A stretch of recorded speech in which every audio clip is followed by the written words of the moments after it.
enyum oha ne aduanan ensia ne nchiche mu miensa no eho ena eneye fefri na tifia asem no wo si nyankopon da no kredie miensa no na mekan momfa mo ho nto ahemfo ana onipa ba nkwaje biara nini mu Mrs. Subio momfa mo ho nto ahemfo ana onipa bi nkwaje biara nini mu so.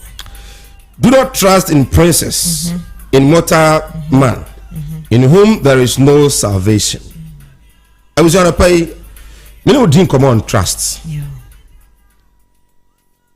Trust. Say ye ji inipedi. Cheno ese am I am fire home to nipa bi so ahemfo. Ma ye said am fire home to nipa so nipa na betumi ayamaye. Nipa, you need support, you need help from each other. But am I nya say gidi no nipa mu so much to the sense that nipa na betumi aboya. If you do that, you fail. We are the best. We are nipa dodo no na ndo mo to mo fa so no. Ne dodo na aba sesa nam krum ha. Oh yes. Dodo no a wo so na ni to no fa e usika. No fa e companies. No fa kwa buchi we be fa nako. What is eni dia wi no oda so nam ho no. Let's trust in God. Enipa eni nkwaje. Enipa ntimi nya hwe mfa mo aye. Nti anopai wo a ode wo ho ato obi so asomese so betimi aboa me no. Wan kasa sha so utu anam no. Communicate with God. You are capable. You can do it. Na manyankopon ma wa hoden akoma ne nyansa betimi di aye no. ASANTEMAN Na ntimi enye ema no enwemuti. Zoma. Semai. Tiawa. On said David can send be was my yabofra, my ye penny, me bakokra, me who are tinny ni biana se for Sarasra good. Or tinny ni and you'll be ordering one to ni pebiso. So we are tinny ni out on Huberto Boff so, the old ball one or no, and out on a beton so. Now Bible swaka says I would do to ni paswa. No man count. The ordinary who to a radis on a dear in a deep one, na ye. And until no do a to ni pebiswa, one she yabe do doconokwa. Uma mimpo, whoopapampo, and for an intonoso.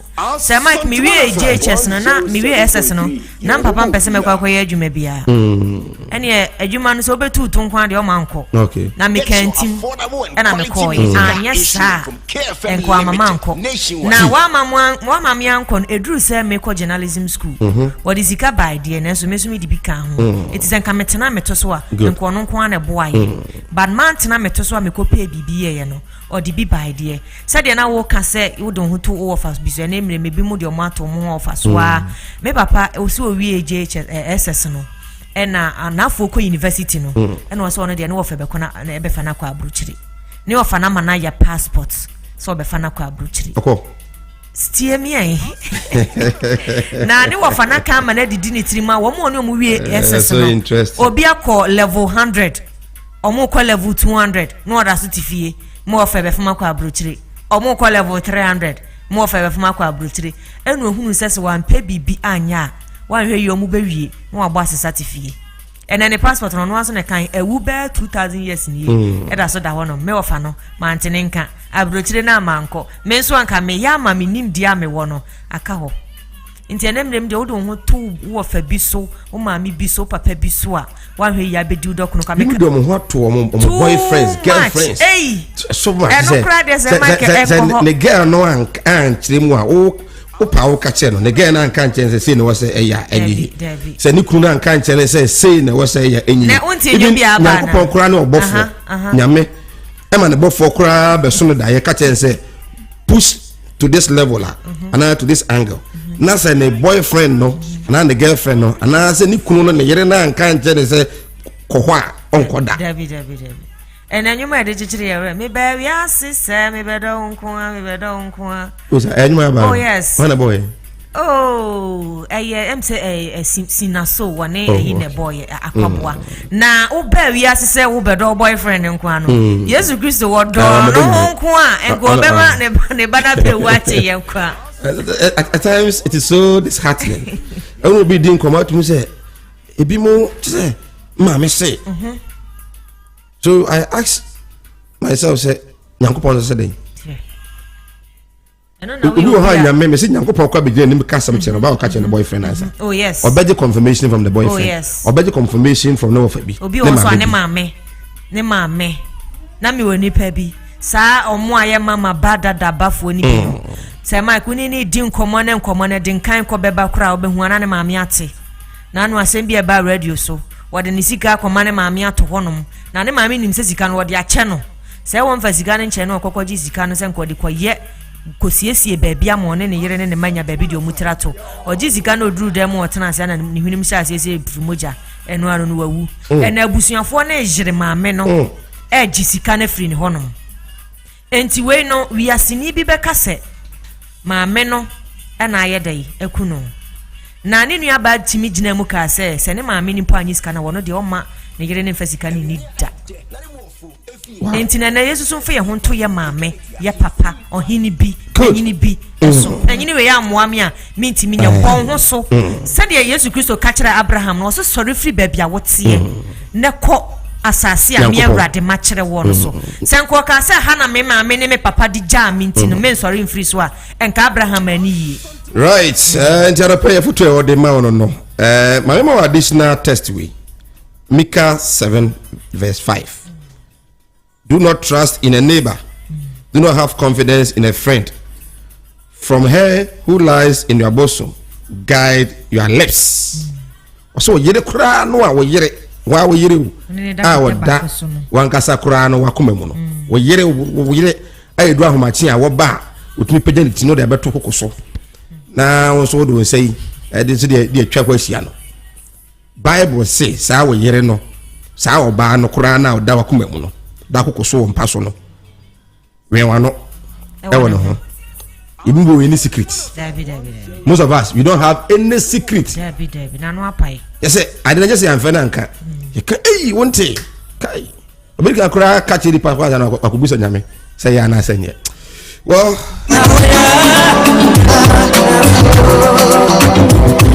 anapai efutu ede ma no guide your lips. Immortal men have nothing for you. I don't see how to pay Benjamin na yet me Eddie and Komo. John Dramani Mahama stands more chance than Baumia. And then 6,000 KNUSC students defer courses due to unpaid school fees. Unpaid school fees. Management says they use the money for betting, buying cars, and bakery. So annoying. So annoying. O ma me na ono this ka ma, no papa no this ka fees no ma o say faculty fees no. Ono no ni school ne ka. Who student no. That is fees na kotoka. Say yakeka bom nipa be nsia. Yemfa kotoka yemfa nye Uber. It is not a bad news. It's not a bad idea.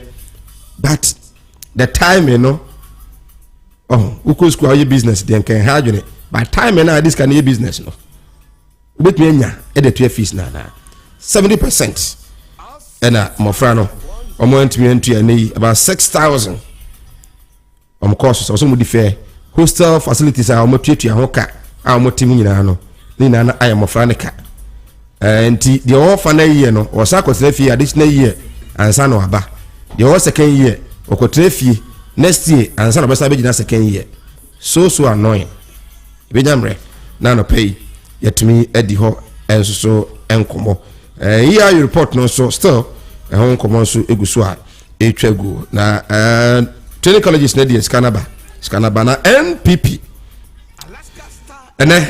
ena omo shase na afi vetting no omo etimi di hon komo say okay eno am close nominations na me admo ochna na is a vet na kokoso a enche next week na afi elections no enso ebekoso hon komo no pebenyamre na yetimi edi adwoso ade sempenifo enya asiki injunction ama eni adwoso de injunction akotoso pebenyamre na yetimi edi enso hon komo some doors no fi ha no pebenyamre na yetimi edi komo na yebebo wura atonsu on my community my concern no pay yebebo wura atonsu station sempi ena efri eho ba ra for asenka for bi mo pake contractors omo ya adwuma inconvenience ade e ma wo mo ene de omo ka Anopay Emmanuel Frimpong your reporter eho ebenyamre na afi yetimi edi ngomo so eho M Square tenase anopay 2 minutes to strike the hour 7 a.m. Ne yawada M Square tenase abani akwaba that time madam so where dey nyame gusu strike ede yankopon ase gusu strike pa bonase e bambo no so oh sure we need divine selection sir divine selection because I just say nipa wi asena sa de chiwa e afi no where dey wodi okay sa de chiwa oh sure wodi 1 year oh yes because se yankopon ma de anchiwa untimi ne ntwema nso yeah untimi zanza de na wo ma de ancheme if you bu family umbesu untimi bisa yankopon sa de ti ma de anchi ye bana ye nana no oyo no ne pemu ne tumi mu uti ma de achon opon ma de nye de enchi it is a de chiwa the most important thing was oye ne say o de yankopon na say o ma de ire achon de bia me kan say obitim kan say ene me dayo utaze asema dana o die no at that moment no where were you that dana o die no at that moment no very good da be so bia betumi aso da na o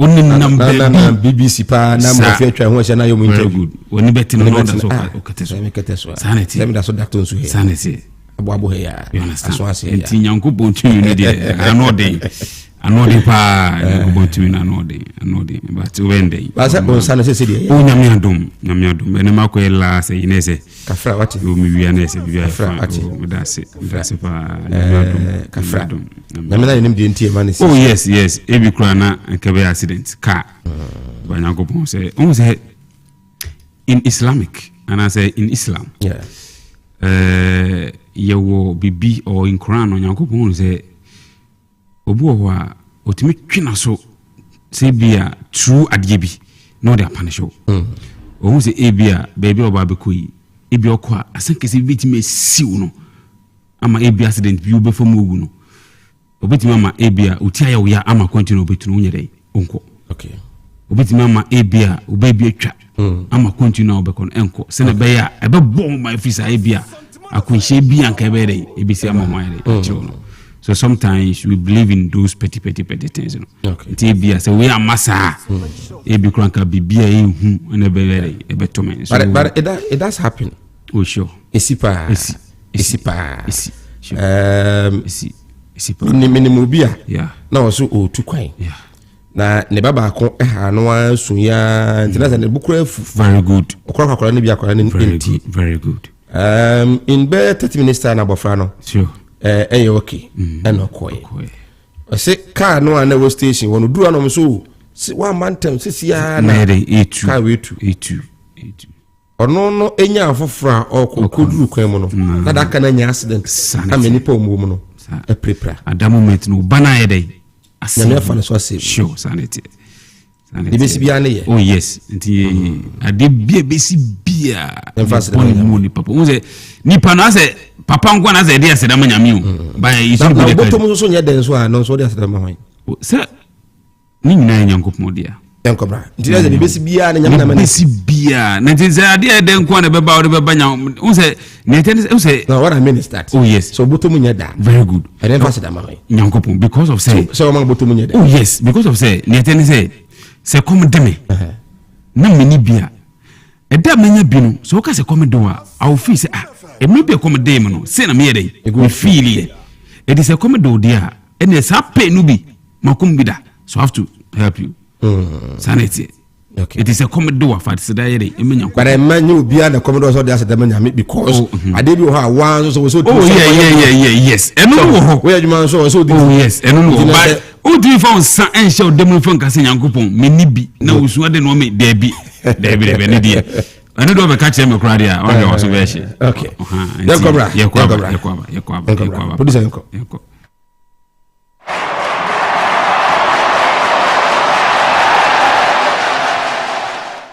essa bola vai rolar mundo é top 2020 quando a bola chega lá coração fica na rede olá la la la la la la la la la la la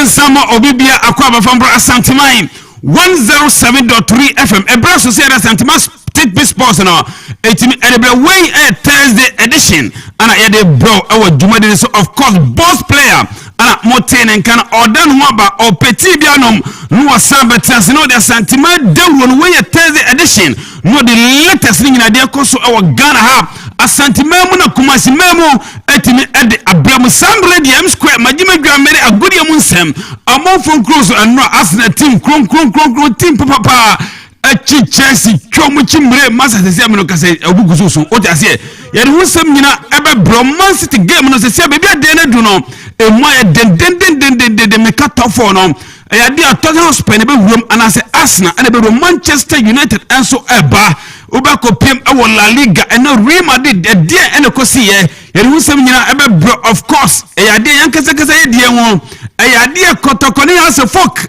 referee Kennedy Paddy impanyfo etimi di omurudi na aba omusi penalty na oje ye no eye anase enye omutimi twi referee na so anase omantwe na so sanso ana King Faisal omone media ma referee no oje mfimfin no ehun sensem sei ana mpanyfo meka eye Ghana Football Association Disciplinary Committee no omurudi na omde bae no meka eye referee panel eye committee no ensem ana omutimi aka ade afa ho sa enso na Ghana Football Association omone eye sports minister ana afa so eye Ghana anase NSA National Sports Authority who sensem ban ana eboboba stick and stay yer ho sem nyina no ade bebrew eye ade production team no ababa wa ye fe no Augustina ene obomachi don kama ana afa so emos eye ade enche ono so mwepam no Mubatista ono so ofro kama ewa jumade ne so mandaroma ono makunchiri nsem na dia gukrata so amebetenasia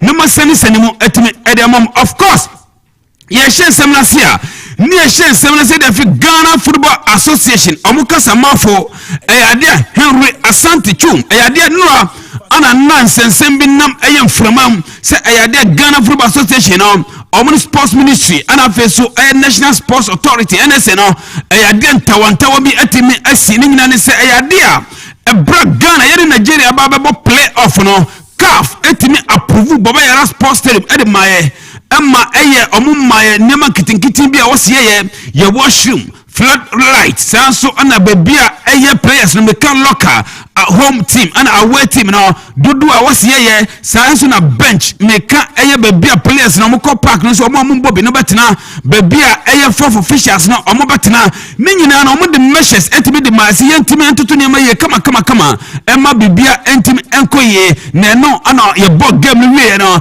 eye akrata sa bedi Ghana Football Association ho se eye sa eye approve omo de maye no mo say yi eye approve no etimi de fi Baba Yara Sports Stadium enti eyadia AFCON qualifier eba bebo no enya dia Ghana yebetimi abo awo Baba Yara Sports Stadium enti ehun sensem na etimi bo bae na momno enoa eyadia NSA boss Professor Peter Chuma sizo ba chiro ye on Facebook sensem na Ghana Football Association so no enya no krada enya dia CAF etimi de lete bia ba si Baba Yara Sports Stadium no yentimi si akan bia international matches bia anase CAF approval game bia Baba Yara Sports Stadium ente koye wantu we kana ene chi Henry Asantechum on communication director adema Ghana Football Association bisa ne se Henry sensem we no aya no kra se nya no kra se Baba Yara Sports Stadium kra no aya dia CAF atro ade ababa mamo se aya dia enya dia Ghana betime si akan eban CAF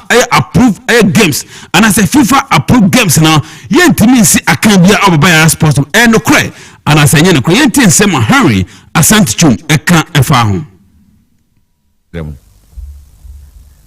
Well, the thing is, Yamunya say, "Ah, me no ekitrin komoy." Baba Yara aim to me host to any international category A match, and any CAF interclub competition, Champions League, Confederation Cup. Say, I can say, Baba Yara aim to me host. The Etienne say, Obekaya. Before I ever Nigeria match. CAF and FIFA Ekuchiri and Sembi Edigun Krataso Edi Bray and some no on the Bray, no Omokache say ye make sure say ye be yes Asnteman ni nyina awie ansa na ye ne Nigeria abo match no ya me no mu kredi o musuma inspection officer e betina krom 11 solid days o betina ha na didie mu Ghana ka le plane ticket Ghana ka hotel or die Ghana ka CAF esma obi etukwan a o ma no $300 a day and also Ghana ka. But unfortunately, you know, of the 11 days now, obetina hani nyina ni quick nyina report or the command CAF say yantumi am fixing your man omuka say am fixing no. From scoreboard to technical area to dressing room to media press conference area, any central control venue operational room, any CCTV cameras, any technical and security issues. To me, I'm fixing. I was say fixing. In other words, we couldn't meet the standard. And to say I can say provisional license are almost demand. Harasanti chum begina ho na utie nsem harasanti chum ekade na opa che se sia de ebede se Ghana bi ni kotoko ebetime esi akan bi e obaba yara sports re nti kotoko fo tie mi a nyame boa na asante kotoko timi je e Ghana Premier League number ko CAF Champions League enti until se Ghana ye betime esi baba yara sports re na miti CAF and FIFA standard no asas now de kotoko eba bebo CAF Champions League echina enye de baba yara sports ebetimi approve and ebisa na sent to chim say enti provisional license amode ma ye no aye de ball Nigeria game no omaje anaso omunje na so omaje edie ana wo say yenti sema Henry Asante chum editu yani provisional license amode ma ye aye de hosti Nigeria first leg no omasan aje omade kopim say enoma no omurezi ni nyina ye besan ya fixe na ye yi omasutre na omama obi aba abehwe say indeed those things are in place and sana oma consider Baba Yara. Until then, Baba Yara is not on their list. Wow. Was it until then Baba Yara Sports Stadium now is not on their list. Let's just say any CAF list so they see you. And Baba Yara Sports Stadium in Penifo Kasa omo kontini Professor Tumasi Honorable Mustafa Yusuf Nyami name. What you say? Mubaka say renovation aye. Ama CAF on kana Penifo ya mo kana kre kakra. Makasa mo kontini sa okay any business say Asante chum was yes M square. Se sia no mo minister no makbo minister manese CAF the letter abremo. Mobo NSA National Sports Authority say CAF the letter be abremo say sia Baba Yara Sports Stadium is not on their list because NSA akocho on Facebook. Oh, ana nsema Ghana Football Association kanonu club yanim ana say the club yanim mona mumu wa sebi mona motimu jaho na munu se no kre se mo minister mania na se NSA mu bo mania no mo ene na mo kasa asam no na se ni obeka sa asam ni pa kro be no ngon papa nipa nkanu kro krom ha nipa masa so nipa ne ja saman nipa nkanu kre impanyifo no nkanu kre yenti wanyam na make am for beka sa msko ha na ni no da bi yenti se mahari Asante chum kan about so mo minister for man so mo minister man so mo kaje NSC mo kaje NSC yanko ninkoti Henry Asante chum I could deny knowledge of this letter. The first thing we did was to copy the ministry and copy the NSA. So Professor Chumesi online we so on to me deny knowledge of this letter ever. So menino online as well. Even as of yesterday, he was talking to the General Secretary, asking how we could fix the problem. And how much that security. So what? Ghana, what the moment sent you? Ghana Penifo, I am on Kano Crow, woman sent in Sema and Asante chum kan. I could deny knowledge of this letter. The first thing we did was to copy the ministry and copy the NSA. So Professor Chumesi online we so on to me deny knowledge of this letter ever. So menino online as well. Even as of yesterday, he was talking to the General Secretary, asking how we could fix the problem. And how much that security. Why? Why penifo Ghana penifo? Asset nura so kase nura that was a Tuesday na najo na Professor Peter Chumasi NSA boss no one a general secretary Prosper Harrison Ado Esquire etwetwe nkomo say kwai on befa so solve sa problem na CAF ediaba no nanso adechi ya Professor Chumasi kocho on Facebook says ansensem na nena wiase no nam Ghana ha no kure bi ani ade na politician sebi mun kan no Ghana ha sa on akoba no sa ye rosem ane bisa Asante Chum say sebi so say no kure pa letter na ede ma no kan letter no ni ehwe say no cross CAF ede letter bremo anase o manfa letter bremo Asante Chum say am scoring abetre me be ken kan letter no dito ede ma Ghana wiase afa na nyina amama te say no kure so mo de letter bre anase o manfa letter nyere amfam bre gintin sema Henry Asante Chum ede to yanim Sports Stadium Kumasi Ghana stadium not approved for CAF FIFA senior international matches. Dear General Secretary, following the one match approval given by CAF for the use of Babayara no Omubodin for the use of Babayara Sports Stadium Kumasi in the FIFA World Cup Qatar 2022 African qualifiers playoff round matches under the condition that specific points were to be corrected in the stadium.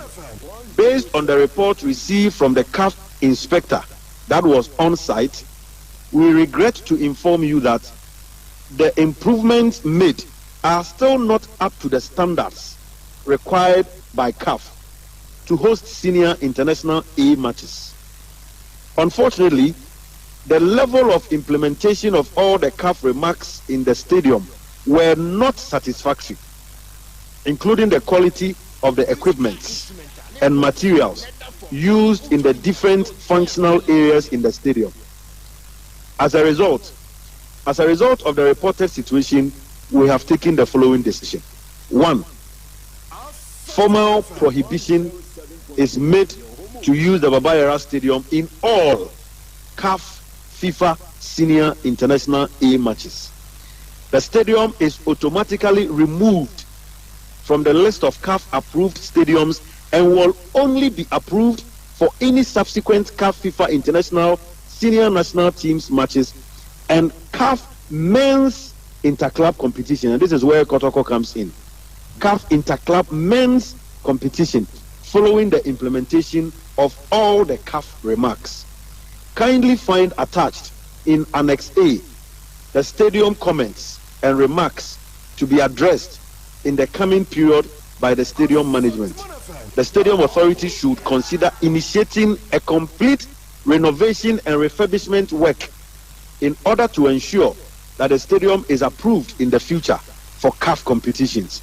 We recommend that the renovation plan is based on modern architecture, contemporary design, and high quality equipment and materials with a clear project and specific timelines. Kindly note, in accordance with the CAF stadium inspection and approval procedure, before a stadium can be reapproved, all the comments and remarks must be strictly respected and implemented, and a follow-up re-inspection covered by your association. No, Krena na Asante Chuma kan. O ja say, we enya dia GF beti abo mutrim e de letter we ababa bonta be kan da never. O ja say enti honorable Mustafa Yusuf say no cross will receive letter na kan obi ante Professor Peter Chuma say NSA boss say no cross Tuesday anajo onne Esquire Prosperity ado atwin komo a mon kan no kre no oh Ghana penyufo asebesebi o ya point me from anase ya point mo na mo politician no mu kre kan no ho na ye bibia ho oh ye mpese e be kan sembia o ta say we no dito oh NSC o ta say sa ana Professor Peter Chuma si be kan say o nyina hini chotafru o mawie obi abeti akobobo ho me se o pa kopem o nyina hini kopem o nyina hini na mo nkore oh mpenyufo na ya mo kan no kre kakra. O ta say oh na den na fa kosi a mukasa sa sebi mukasa sa no mo twontro aso bi odo adobo no kokko ase o fa kotokro no fa sika no ado huhu no atwa nwura ndagu nwura no bi so no titi aso no konanim on we ko ban say mo ade be chine san ede afu on nti esem mpanyifo no ya monka no kakra all right, away from national issue mama ko pem our club issue na me sha say the free kotokoni has a folk Ghana Premier League meka Monday 24 na club ya Kumasi Asante Kotoko and bobo kwa from house of folk and a boy Baba Yara Sports Stadium na referee no Jan Fifi no Joseph Kennedy Paddy ono and a Nigerian Fifi na 40 minutes and oji penalty and ma club ya Kumasi Asante Kotoko and ma branch FN Bella a boy na goalkeeper FN Richmond wantimi anche bono na no and after the game as folks says nyamedi no Kennedy Paddy yete won ka che se wo de eba no kronkron ya one na bonsa ho etuwe no ye gidi se sebi o bibi boni bi ede e wo na has folk tro ye rekoma review panel committee no ana ejamotena so no yanka bi anshem me so me phone meti pempen me bia me email mu meti pempen na se adeno ba na ba ye ko hwe ya Ghana Football Association almost my band referee fan Kennedy Paddy rest of the season ni na say penalty na oje ye no na sebi emu wiem papa emu wiem na ade amanya bote na makenkan nsem a mpanyifo no de ba ye no na moso matimi ahwese na esetie na say na esetie Kumasi Asante Kotoko versus House of Folk Monday 24 when a summary of complaint was it in the 40 minutes of the play. Referee Kennedy Paddy awarded a dubious penalty to Asante Kotoko when House of Folk played. Nuruddin Aziz won a 50 ball in their 18-yard box from Fabio Gama number 10 of Asante Kotoko. Na idea in page 43 no. Almost say almost free referee Kennedy Paddy. Na amufre referee Kennedy Paddy no munten sama referee Kennedy Paddy e kan kire review panel committee no was say the referee insisted that the House of Folk player stop on the foot of the Kotoko no was say no can was say the referee insisted that House of Folk player stepped on the foot of the Kotoko player, which he later agreed that there was no stepping of the foot after watching the video. He then defended that there was a push and a pull at a point which the video clearly showed that it was not the case. And to move from referee, no, I don't say referee say, a banner say now just a penalty. Was a brand different Brazil, Etia Fabio Gama Naso, Etia Naso, and I'm say, hey, I don't go the referee now, Sebush and Tower Space now. Say video debut. All video no say Debbie, you cross out my idea, one tiano, no mamma. O pushino ono pulu leze o piano kona ni no piano banachi o piano kona ni no chino abanachi no mse saa osia no mse okay ano mse saa ano mse okay ana mpanyifo no day observation find this at the by no mse per the video watch in relation to a 40th minute incident player number 24 of House of Folk challenged player number 10 of Asante Kotoko fairly. There was no foul committed which warranted any penalty. The hand on the back of the attacker had no impact on the attacker.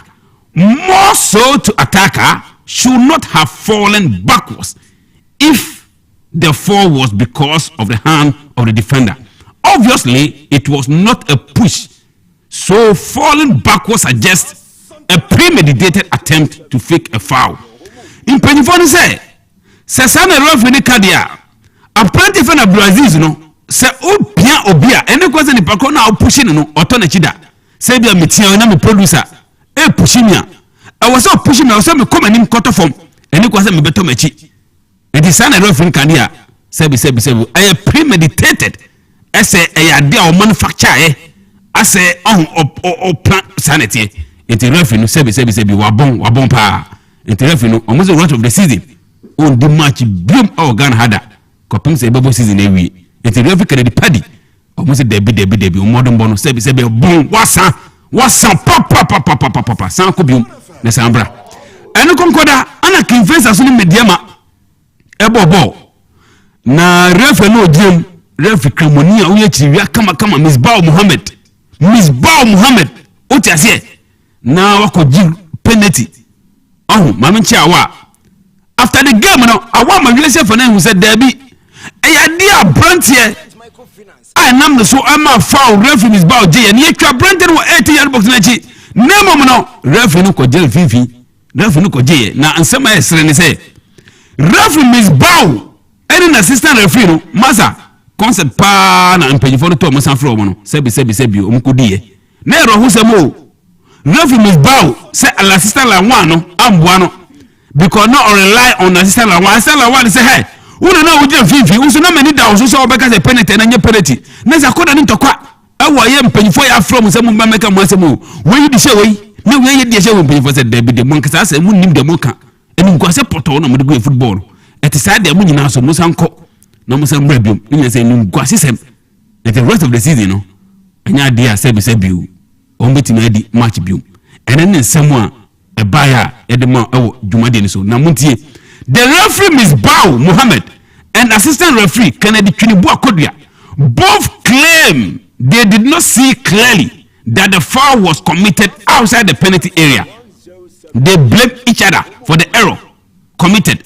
The referee said he relied on assistant for his decision, and the assistant also claimed he relied on the action of the referee for the decision. Why when Kobe Amobo on penifo ya yimu se mu kodi match na mu gum wonu ma say ya it is the road of the season no sebi mo bo monko ana brekum Chelsea ni Lagos Cities o ta say referee onu go je fifi sa enu go assistant poto referee aziko say o ji penalty e ma brekum Chelsea Lagos City nya bia obo ni neguso anya de onu so yere o je ye ana penifo se derby ntimi nya ensu de ba ana su kokoba senu gwase no munjai etoro so abapolo wano ye de abono enti Ghana hade oye ehwe ne da bapolo wano ne de abo oye ehwe ne da bapolo wano ne de abo ere ne nsem a eba ere ma ewo dwumade so na ye tete nsensem da fi kotokwahye ye nen waye nana ye oponsan report eba ne se nani abre papa ne buofu ne nyina ne se kotokone RT ko boy ewo eye Aliu Mama Sports Stadium ama RT che kotoko 2 eye 1 na report eba ne se yes sebi as a bribe allegation because as it's alleged mama use the word alleged what I say yes nana ya ponsa bofu papa say kwan goes no fast we buy no enya ne kwa so no enti omo se wa sha say hwemu say players bi ko je damudie ana say management members no bi ko je damudie enti yes nana ya ponsa sha say investigation den wa hunim a ebe bow say ye mudasiro say ye Fabio Gama say ye Mbella say ye Danlalo eboa waso be hye oya management member na eye obin o say ye dase bro say ye hwan o imano dase bre masa waso be hye papa entesi na na aponsa bo fu sane man course no is alleged say si place no bi ko je da mudie ni management member no bi anything na RT timi show butu wa no enti esre say no credit asotwa no timi mra na yehu enti de fiamu nsem besi na mom no ye den ho abasisi ana fe ye de eyama no nsem no enra o wa Stamford Bridge masa na nya agro hasna o masa asna team ye team kitwa ye kas na mamfosi emskro mu ha mani dabi we say ha ni o de ye den ho abasisi a na fe ye de amano nsem no etim de abram لبوكايو ساكا وهدف الفوز ساكا جول بالأربعة أرسنال لبوكايو ساكا وهدف الفوز ساكا جول بالأربعة أرسنال. Of course, you come on from close lady or the latest now. Let me the brand no. There games no with me ba so me can you pay no. Say na see the Manchester City trefie. Eshemien sama Brighton Hove Albion. O man timi take na Brighton Real Mahrez nya go. Free forward na Brighton Bernardo Silva. When it three players nya go no. E Manchester City bobo kono. Uko pimo other games Newcastle United sheba kon. E ma Crystal Palace. O mo anti Southampton Everton. E sheba kon ma Leicester City. E so timi sheba kon Brighton Richarlison nya go. E Everton Sporting South na brand here I friend have air bands on it metikano and Manchester City bobo kono of course another big game eko so I was Stamford Bridge abra Chelsea etina ma Arsenal ebe show makanan omutimu mi na brand even Timo Werner enya go di ma Chelsea na peso a brand even success Picota when the two players amanya go di ma aye Chelsea bobo kono oko Arsenal for mo a brand even Edward Nketiah oboti my friend Edin Nketiah obo brace and ma Arsenal a brand even MS Men Aero ono so enya go na Bukayo Saka 90+2 or the aye penalty no kama etimini to atenam na tough on a wire den hoya she Manchester City di kan almost 77 ojugu baba omati team Liverpool was 76 omati team na baby akana eye 4th and 5th one Chelsea was 62 almost omati team anesa Tottenham Hotspur was 57 plus 18 goals Arsenal was 57 plus 10 goals into where a different of 8 goals and a separate Bobo Koyo from Tottenham Hotspur and a Arsenal mu sa ana sitie sa Arsenal mu kopemo La Liga kopemo Wanda Metropolitano that come di train for one shebi ma Granada almost antiman shebi Celta Vigo train for e ma Getafe be shene kamie no omo antiman to Osasuna train for e ma Real Madrid be shene shene couple miensa a brand even Marcos and Shobo go David Alaba na Luka Vasco na no anwa sam Karim Mustafa Benzema penalty me no oboni nyina etimi sai no ma me kopemo Coppa Italia ya de Juventus me no e ma Fiorentina omo antiman ti a brand even Federico Benedeschi enya go na Danilo eni so enya go ukopemo Serie A game ba so a you didn't tena fie ama bobo kwa from Salernitana ese kaba ko wantimenti of course kopemo La Liga ana se aya Liguana se na resource ba na City Monaco sheba kuma OGC ni omantimenti kana bobo kwa from 3 etena homa aya Clement Foot eba shene kaba ko omo antimenti Angers tena homa PSG a brand even Kylian Mbappe Lotin Sergio Ramos ana fesu makinya so boy ama PSG shebo bobo from Angers e kamiensa omo antimenti Olympic Marseille tena fiche miensa e ma 90 tekemu mieno ne games e beba so no se na City ko pemo tough mo Burnley and Southampton we bo 45 na game no e ba so La Liga games no se na City ko pemo AZD Stadium Espanyol ni rival Kano 5 p.m. and a game e ba so Levante ebetra Estadio Soldado de Valencia normally Sevilla de abo 5 p.m. na game ebaso uko primo other game ebaso Cardiff omuna take be ball game no ebaso na face bobo kwa from Real Sociedad ebetra fie normally Barcelona etimi edi abo 7:30 and a game no ebaso don't forget Senua DFB Pokal game back on enso etimi baso RB Leipzig bobo kono etina fie shemie no ama Union Berlin omo etimi antika no enra after game across was Stamford Bridge. You know, after the game, the coach I felt make a teta. Etimi say be na tuja was so born the place na baso and no more expected a win because of the Arsenal. Etimi ko 3 games consecutively and nya do mutimi nya win after say to must pate play no me catch say Arsenal boa ne mo ya den etimi e de ma Arsenal bobo kono ne no brand e fe no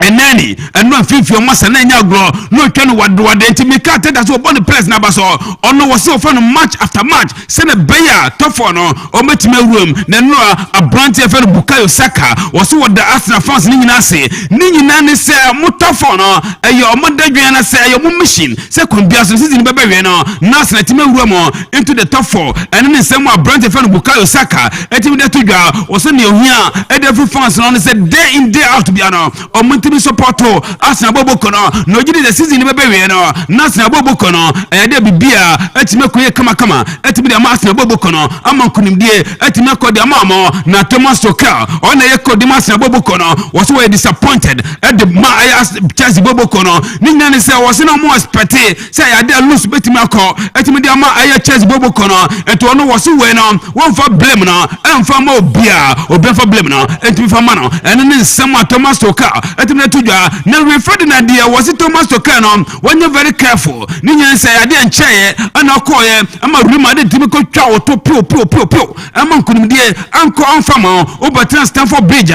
masa wasan poto ama sa baba shaw was say ayade top 4 no man function na adwum say ayade top 4 no ayade bibia timi ayeye ni nyina ne say ayade there more matches to go one shot na de baba yo no ene ne sema referred na de tudwa wode ma aya bobo ko from Chelsea mu coach ay friend no Thomas Korea no ano so wo bo Arsenal bobo ko number so wo say Arsenal na yeni mu no maybe twam no na Arsenal Manchester United ana na dominate awa EPL no le fasaden Arsenal baba tiada no so wo kan kire obi bia se ayade Arsenal character na no sanka sana Arsenal bona ankanye se ye humba bia Arsenal na mu to bo Arsenal bobo ko number so wo say make Arteta amanfo nya gidi woni mo na make Arteta betimi de Arsenal etimi de nasto aye bosha chance ne so ene ne nsemu a apa ye fe no aye Ferdinand etimi de tudwa ede mo ewo aye dwumade so mami kopem ewo nsemfu mu a Thierry Henry wo ye former player ede mo Arsenal bobo ko no wo so okachi Arsenal se no character mo show ye no omuko so na Brandt ye fe no aye Smith Rowe no wo say Brandt no onu bo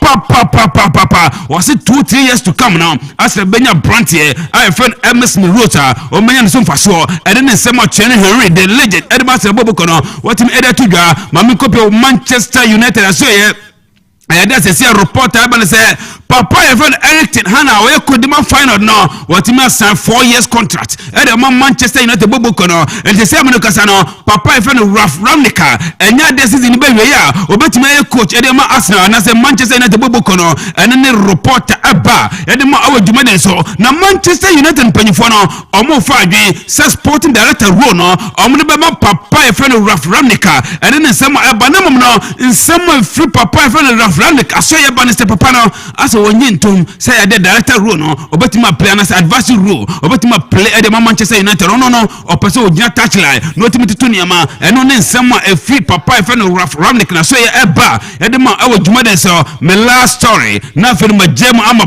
boss player say Mike abetenase na watimi e dey nsem na timi dey aba no mami kopiem awo Cameroon omo eye GFA awo Cameroon na ye fe no Samuel Eto'o omo eye football association president Samuel Eto'o onum se obe PM ewo eye Ghana ha papa friend ketekreku on salary awogin oji baye 120 million what I say o currency no woji 120 million ketekreku no na Samuel Eto'o na omu bisa na so no de wonji salary bia Samuel Eto'o okopem wo Cameroon on eye football president ewo ho wo so no ba so ba besom ento no bosome onje kapre onje teku onje sempo afon fi Cameroon for ho nemo Ghana ha de ketekreku woji 120 million bosome so wo to kwadi fi Accra no konya one day ewo eye baby ti say Brekum baby ti say Kumasi baby ti say Techimaya oje eye one woje eye 15 o da say o currency 50 million and woje eye dey month bia credit eye dey call a month o credit eye dey call 10 million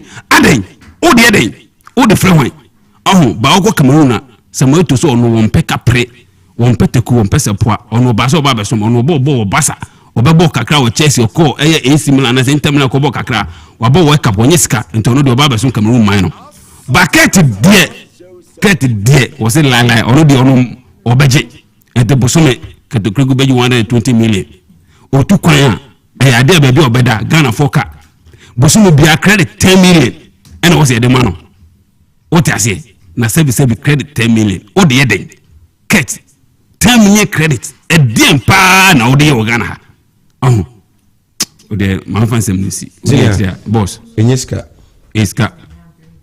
10 million credit okreku wo hwan o JV president and watna ha kano sa yes man no how many teams any ye wo Ghana ha say onim fa man de eba fa division 1 whatever bra mo league ya mo boy Ghana Premier League okay nebra international they say bia oho na eye so ma frɛ this player bia obodotmo na me nin komo kwamusa nsa na want to say because as a leader you must show some of the leaders nim we have problem ko na bia person ofro no din komo but as a leader wo ho no you call your subordinate so and then me say if you boko dey bia boko we na me friend say the name city and no keke kra no a lot of encouragement into 1,000 Ghana cedis a month. Do you know how much people are politicians, some of them are earning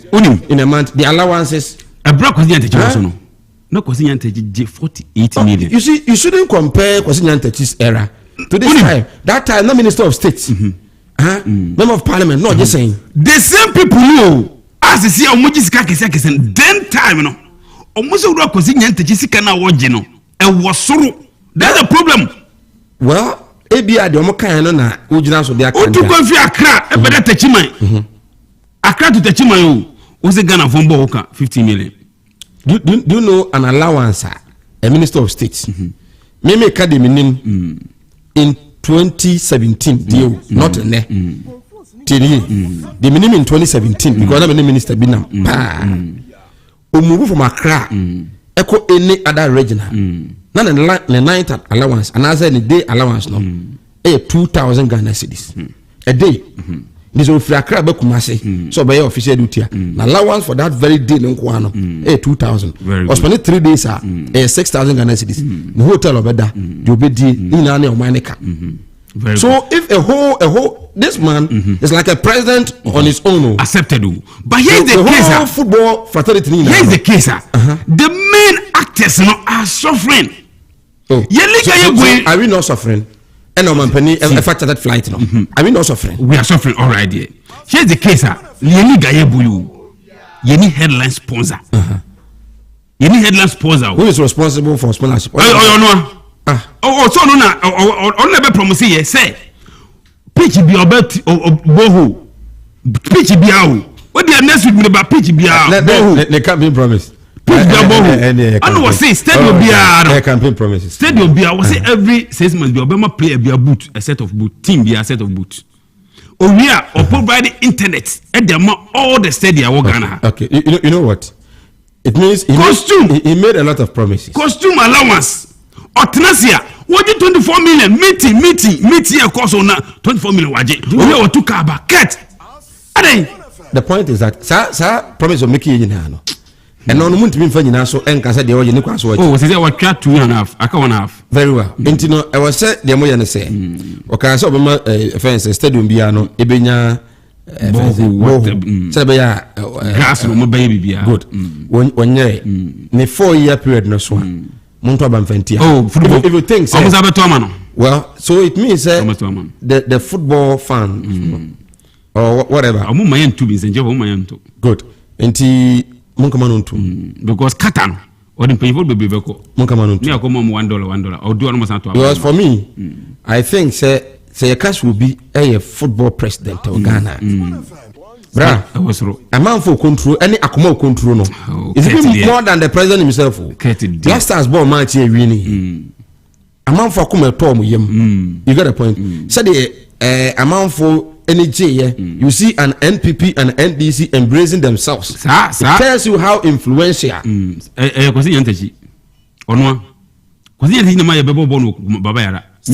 But I still know you're talking about the football. Oh yeah, sure. Cat. What I say? Cat. Inti. So just 12,000. Let's say MP Kwaje say no. Oh, no crowd na kwasi a man be 50 million man. No, if or just 12,000. That's a member of parliament and crop for the constituency. Omo to ba kura no. Enuru 30,000. 30,000 crowd ma kabi. Enuru 7,000 crowd no. Or just saying GFA president. This kind of also bear 40 million, 50 million waji. Ebi kura nje kura on ket mu waji na mu kasa ko yan tachi. On the ni manifesto na de beba next week. That's it.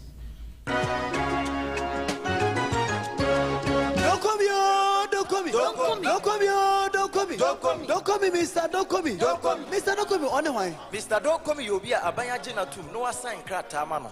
She said, "Oh, pursue papa and papa, shed papa, and Mr. Don't come here, say, engagement, outdoor, wedding away, and then Jumacona woman, ya shout to our say suit and a shall make for Mr. Don't come here, say, Yama. Mr. Don't come, you cry over here. Mr. Don't come, your boss from my brown son, so on my Frabon son, be Mr. Don't come, oh, be a better. Now, face so we're teaching the bench, now open a number now, Frahoma true for you, 0249 092824. Mrs. Subian 0249 092824. From Mr. Don't come it, Nadia will pay me out on Sabeka. Don't come here, don't come. The best suit shop in the world. Era yankoi. Would you decline? Not me enjoy work with your hakakra. Show wallpapers, any curtain blinds, or dear design in the hall and in the rooms. Wash a sharp design why you for I know yet 3D epoxy design. Miss Row, baby, free Alaska Star Enterprise. Wallpapers, window blinds, different colors and sizes. Over more than 350 different designs. Or designer as a 3D, 5D, any 8D moral designs in Ghana, Alaska pet, or a man for Timiko to do a power tongue for chemical said, dear treatment, equal see designs. Now, Joshua, say as I see a meton, then show us you. As a clay bisa. It's not ancient, wow, war, Tantan. Never saying, me friend Alaska Star Enterprise, and Omega Kameka, a bit treaty, edit 3D epoxy, and wallpapers, a bit design, I had my 50, and then I'm soon cried a woman more. I can go for guess you. One more important Alaska Star Enterprise. Oh, Kumasiadum, Prudential Plaza, opposite to Accra, Tiptoe Lane, opposite Circle Mall, and Wakashi, and next Kamisadanamu. A Benny MTTD, for 0200 281 080, and now 0248 315 258. Yes, you are your phones. One phones, Nina, Wakra free UK. Hey, and papa, papa. Dear some cranny. Sister, you put me a day. Mamma Chikarat Kakra, who body way from papa. Wouldn't him send away a sexual harassment. A police phobic me at you. Who haven't police to me a natural and a gummy bag. Some Luxelite deodorant, and Madini, and Memman Sudini. Wow, Luxelite deodorant. Said that here, European standard power. And Kawon Hussein, now would Jerry Bobby Gumo to Mua. 48 hours. Ramsa. Let's just say on a horror, a mema dear storm, run wild, and a legend. Sanetie, a man should dear obsession, instant crash, and a mademoiselle. More and a temptation, and so both men and women. Kumasi to phone for 0240 15 2204. Accra 0248 315 258. Luxelite deodorant. Likopebi over the nearest cosmetic shop. FDA Aji Ejedi Nkratoyatu. Sir Mike, the only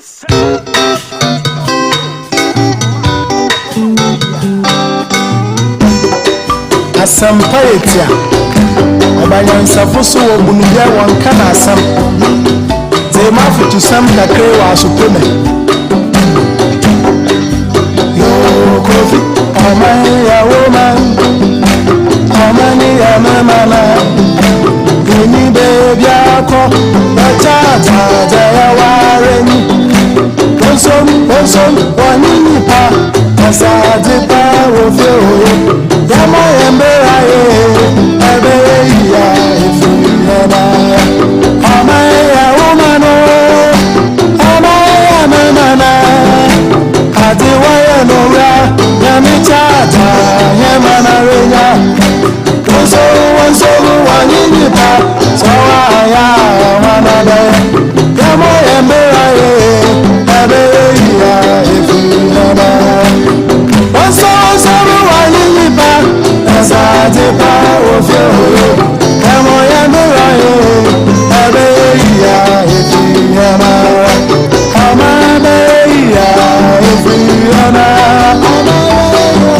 Asitebeya ifuyana. Right, and some more Kwaba higher ASANTEMAN 107.3 and pay. I feel no feel to high. I'm watching and I pay. Now you must say umpum and kasa eti say. I trust it. ASANTEMAN Dawuro and you go so I did bro. Channel say exactly 8. About Johnny feed no from the Fast Television. Join here on Facebook. ASANTEMAN 107.3 and pay in Yamre na yet made in Komo NPP internal elections and Komo Ewaha. Global Info Analytics and so a survey on Mode Abba 2024 general elections. John Dramani Mahama, Alaji Mahamadou Bawumia, and then NDC NPP, Asnteman 10 and Bawumia, and Hong Komo Ewaha. Vinyamre na yet made na fi KNUST Semwa ACC 6,000 students courses have been deferred into Anyade say additional fee. They couldn't pay 70% of their fees, 6,000. some of this can be trimpana. It made their mama girls, not to talk cars. If you must crown so at this canon, try my bet, sa addition for 6,000. Just more number, and you can watch me. You call now I could come on so on some of the doors now to pay closer for say a buying say ammonia politics. In this ammonia politics in Tino, your mama allowances be 20% of their salary. A home allowance, your farmer or strike, and also on come her. And so my crowd news personal a good name. And so my quaba. Yeah, I just say my very well. Me also hoya come on. Good. Work out on a crowd. Ingram okay. Good. Yare ma omanfo akwa babiem dia ba Asanteman oha ne nso na twi pom yensan kasa fidie so ebraso said the obo krata no yede na poso ebesom mu said e be ya wonso drujum ne montene so abehunu ne krata no wo ma wonsa aka na ye hyase dia na no pay ye the daily graphic the obo krata no na e hyase daily graphic the obokrata no wodi sempi na abakrata yi echi na education minister honorable yawo oseyeduchum ne mfonyini da krata yi echi ensemu a woka nyina ne se ye textbooks ayeye wo school ahodo mu no wodi ni nyina e de amagan na hasei ye wo mu a ye books ahodo no mo na wo so mo ye sa books no ntino wa ye bechew se wodi book ni bi afredu amono ne ana se wodi se adwuma bi afredu amono ne sa amono ne ne yenkonko ye sa books ni famra de na chese wankasa no aban no ne wo bedi pante ne textbooks ahodo nyina ye de ama ye friend say se Mike sensem no wahunu ana yes what the sanction ato wo mo edi omo books no kwa mono ne kokoye nyina so nse school books no said ya ye Ghana textbooks nkwa de wo se ye no ebibre mu he ya said be ye adwuma so be koso atena omayi mu nti che se wo ye be che wo se odi books ni bi afra kwa mono ne akwa ye no wo sa wo ni kro na ban ne obedi ye nsem e de pa e de okay but we say ha adwen o say as a ban no obomoden second cycle no obomoden but we basic pa no a textbooks 3 years ni kola textbooks mai mfiemiensa na change curriculum kola textbooks mai omo aneto textbooks mai me akra na nsem betuto bi omo aneto na ye free sansem ni mu na ye mfa ka university for the ento aso ka university student and nipa 6,000 and ye difa wo mu ni nyina ne se wo mu ntia wo mu school fees ebi di rekalomo ebi nso di wichinchinga and ebi nso de mo boys ni mo girls no on ka university dia ma me nkwa ahoma ne so na me ne member at the my students parliament Kwame Nkrumah University of Science and Technology honorable Bright Sirenya Simpo honorable Bright Sirenya Simpo udini ma mo ni ya na de acheme say dey atwa me so na ma bo no good morning. Good morning. Boko there. Good. And yes, I can release as student parliament okay university Modeba Montreal concerning 6,000 students omo edifair courses. Esa se free fahene ena ya bedru babia yedri. Okay, thank you very much and a very good morning to your listeners and thank you for the opportunity. The issue is that it's new policy the school management is trying to implement and we understand that they're just trying to help gather money scrabble to the university, which we understand. But then this new policy was introduced this academic year. At the beginning of this academic year, when we came to school in January, at a time when most students were already in school or had made plans to come to school, and so issues of fees and all that had been settled already. So when the policy came aboard, it was introduced and we were informed that this is what is going to happen. But then the publicity and the publicity of the program, the policy wasn't that much. A lot of students really do not know about it. It is those of us in positions where you really have to know that is those of us who are aware of it. So just yesterday, 2 days ago, management decided to take action on that. And in taking action on that, the reason for taking the action was that students have the fees and students are using the fees for businesses, betting and all that. And so they had to take that action to defer 6,000 students, to forcefully drop 6,000 students out of the university. And we, as the student parliament, we are saying that the decision was in a hurry, it was in a rush, and it is unfair to the student populace. So I really seeks to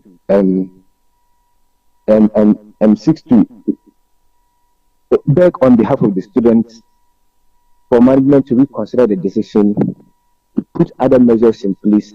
One of our recommendations was that this academic year be used to publicize the policy, for the policy to take full effect next academic year, because we can't come to school in January. When we are in school, you give us a policy and then start implementing it when we had already made plans for the academic year. So we are saying the management should relax with the policy, use this academic year to decide the policy and start full implementation next academic year. That's what we are saying. Let me find out from you, what was the policy all about? This policy that you are talking about, what is it all about right from the beginning? Yes. So right from the beginning, the policy is called the Credit and Debt Management Policy. Credit and Debt Management Policy, yes. Okay. And it's just a policy to help the management take monies payable to the school. So any money a student is supposed to pay, the policy prescribes how, and it gives payment plans as to how and when you are supposed to make all those payments. When you are defaulting, what payment options you have to make payments. So it's just a payment plan for us to make payments due to the school. Okay, but upon your assessment, you think that, or the student parliament thinks that publicity were not all that effective, right? Yes. So now, what are you seeking from the authorities? We are seeking a reversal of the decision. Okay. Over 6,000 students have the right to education, and so we are saying management has rushed in taking this decision. They should reverse the decision and let us go on a different tangent. Defend 6,000 students forcefully is not the way to go, and so we are saying that should not happen. These students you are talking of, do we have some of them, let's say some, half of these students who have paid some of the fees, maybe 20%, 40%, 50%, or yes, these students are students who have not paid none?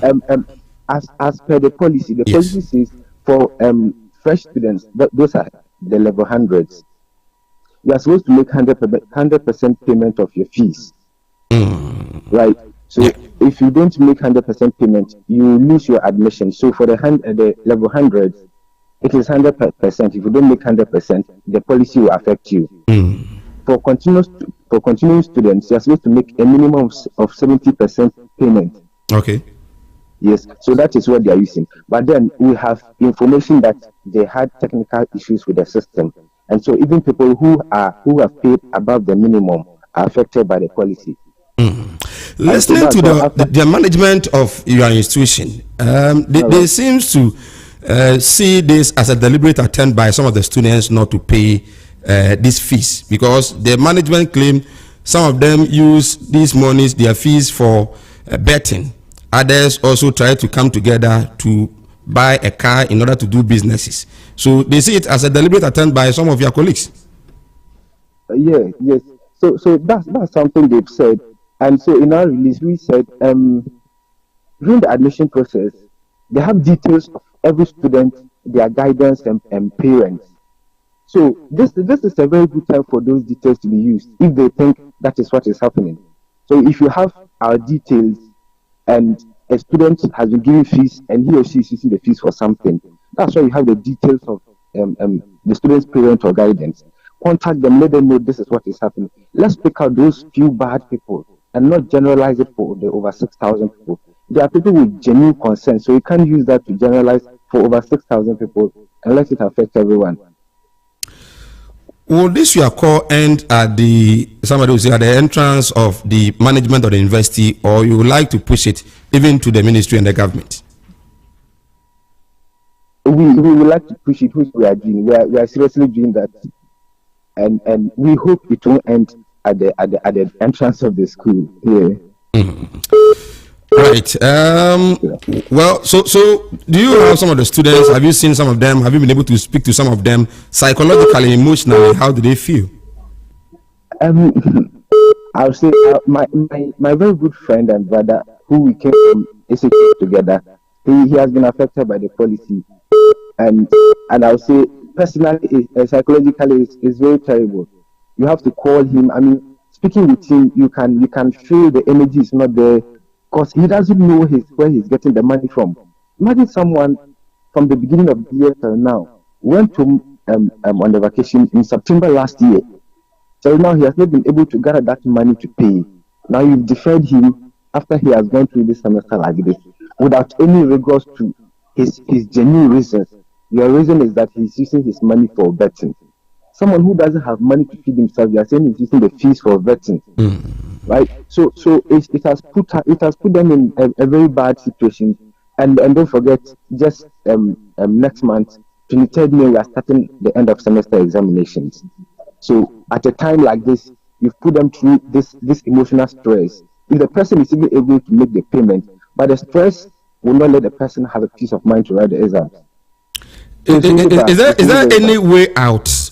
Now that they've come out with this release, is there any way out that maybe if I have a friend there that I can push money for him to pay and then have his way? Yes. Oh, okay. So per the policy, you can be reinstated if you make payment. Oh, okay. So right now we are also speaking to the students, those that have been affected. If you have the money and you can pay, all you have to do is make the payment and go to the Dean of Students office. They'll rectify the issue for you. Oh, okay. So we can say that this is one of the measures that the management want to enforce to ensure that students who are even having their monies with them can quickly go and pay. Yes. Right. Thanks for speaking with us this morning. We are grateful. You're welcome. Good.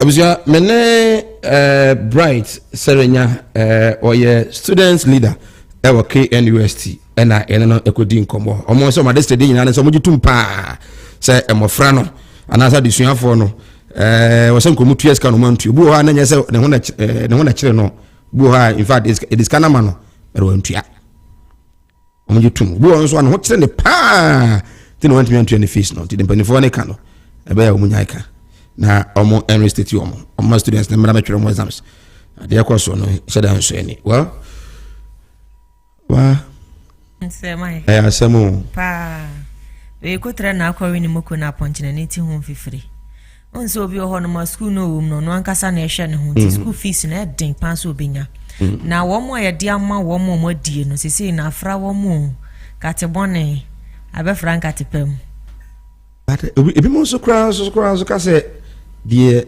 esi lecture strike no mo koye no enso kra my students bi wo no so we bia on be ba na mo ma na fees ne da no ho omo koche dodo ebi mo so genuinely omo problem students bi genuinely meaning bear 5 a omo ton fools ewo ye adum ha wa force ne ho ade ne ho akoto yes genuinely na omo so mo de bet ne de no kre no kre boys na de yeah na no pa homa chia metika mu ameba na abrante bi tin phone kita ne phone no really bet am see yeah just sorry me hwe mpampa 3 ekobo afi na ekobo for really da me honorable bia manage no pa me me din koma na say busy corner boy ya bet na so na bo nye serious ama vo to aba ma say di o mani mu awo na bo de o ye o cha bet onye serious yeah jane I bet no mo see ska o mu mu twa no o mo see say dey adani ni suo say dey wan share na ko cha bet pan say dey be see di wafa no na no wan share dey Manchester Liverpool for dey Manchester for na o ka say Ronaldo ntimi ko twa mama yuwa wan share ya dey Mohamed Salah dey we matches 2 pay ya show mo enkuno say dey agini dey ebi omo akomo twa bet no mo ka match we pan dey fixed because wa 3 minutes per omo tim dey share 3 goals ama say dey ko twa be ni so so am so ne enko a na ken west for nsem no ne kana said yes mark asifa abro ho ahesu no na chese ye ndom skobiem na yeto so dia enra dai beto dwa se eye achechefo na se esuafo mo gentete e training colleges awodo mu no enka ye hyase May 8 fa ye mo aduane ni biem na enenti abeto dwa etwemu aban no edi sika bi akwakoso mo eye $67.9 million a chese anase Ghana citizen no babeboa ama chese school fee di na yemfa ema wo mu biem no eno atimi abeboa ma yasanso edi ama wo mo na krata no echi haseye opanyini bi mfonyini eda krata ye chi kofa by edema Bayport Financial Services no anase Bayport Savings and Loans no eye owura kwasi aboaje enede wono so edi scholarship akodi ama adusuafo eye eduno ya wo chese omonje enkonkwaje ntiti free ye no no enyasem ketwa metwa so ewo the new crusading guide mo new crusading guide so edin sempi na ena aba EIU for nsemo modeba montene so no ene da Ghana man panyini dada John Dramani Mahama wo chese sansem no yemo entungu frise ndisi amanyuko no de ono na edi animu otu franka de amandisi amanyuko no entino EIU for pe wo mu mpe wo nsem no mo aka ne de wo mo aka de nenso ye de ne ba wo no a ena ebedi enkuni frise amanyuko ya na se NPP amanyuko no wo mo bu mine basa nti ono ena betimi aba beji o my Ghana nkwa na mami bi nso fonyini eda krata yi echi krata na mania ebonyina nse 3.5 million Ghanaians na nedai ye ba be connect o mo to internet ye afia da ye nimu ya ne ye de internet ye ba be mo tinase sia de digitalization na Ghana man penyina be de kire ede aba no tese koso a ekrom so a nesa me de the daily guide krata no na eto so daily guide and so din sempi na na ba Muhammad Abbas ne mfonyini eda krata yi echi ye de Ghana man penyini dada John Dramani Mahama sumfonyini eda krata ye echi ase na Muhammad Abbas ne nsem a working nyina ne se Ghana man penyina na se ndisi amanyuku no aba ye beto na fimpino ne aduonu nan no wo mu betimi afa aba mamadwa na tena so mu ji Ghana man penyini dada John Dramani Mahama efiri wo padia na wo mu ebetimi awenie ne nyina ne se wo kire mu a chese Ghana man penyini dada John Dramani Mahama de wo so ye bia wa ye ama Ghana fo ehunu ye wonya obo Ghana man penyini dada John Dramani Mahama din se ya peye den confirm betitare no dum so ye de betitare ntino Ghana fo won sempi na de tia no eno ntino se ndisi amanyuko no pese omudi nkunim paade a na wo se omu sinkete no omu yi ne sinchen se de be ya no beboa ama wo mu etimi adi nkunim na krata no echi anim se akrata fa etoso ensia president bi ne se ne ba awade na president ne minim se Ghana man pen na dodan kwakufu ado ne bo se ye hwan yenta na pema wonsa enka the daily guide krata no ubehu president kra wono so ne ba etimi awade no enye asam kitonti na pay se Mike me fancy anani abadwafo ento aso mena se nti ana pebenya mre na KNUST die no ye di honkomo pa but students need be message on the send this year no they are not happy about management report on the abano no say management dey ban no feel say nko so nko mo fair to say yes they believe that some of the students genuinely but as on my painty picture no in a way say students no mo no mo business but me tie ba ko bi so enra nwumre no ono no say omo de business omo ke kambo na me mini bebro mo de business o mini one lady me so say fufu kwa bi uti akra na de akana man kanya bad news there senka usika no ukotua ni nyina unidi uti akra na nkare kakra nso ayewe Ghana man panyini abedi akire ne nsem obeka no so bubi mo abempa there here ne nsem obeka sesesi ano education sector na say aban adwuma mu na nkasa na kwan na si tini wo wie university ana wo ankasa wo de sha wo tirimu se wo wie aba bebo wan ho dwetiri on kan Ghana man panyina abedi akire oh yes I see okay Dr. Baumia o say kwanya si yen phobia ba yen shut down phobia sa anything wo ba say Mike na nkwa na ye koto foforo ba na koto foforo pa they always see canon no dey maintain wa ba Jerusalem ene na me ensani e wonti si abo si so the evangelist metna wa na ye na konyo so no betna wa right I just tell 0551344493 0553049493 and pay come ready for agent celebrate close at 4 day no e be nyamre na no so etimi dey hon komo omo be dey allowance at 20% of their salary you know and some people remaining neutral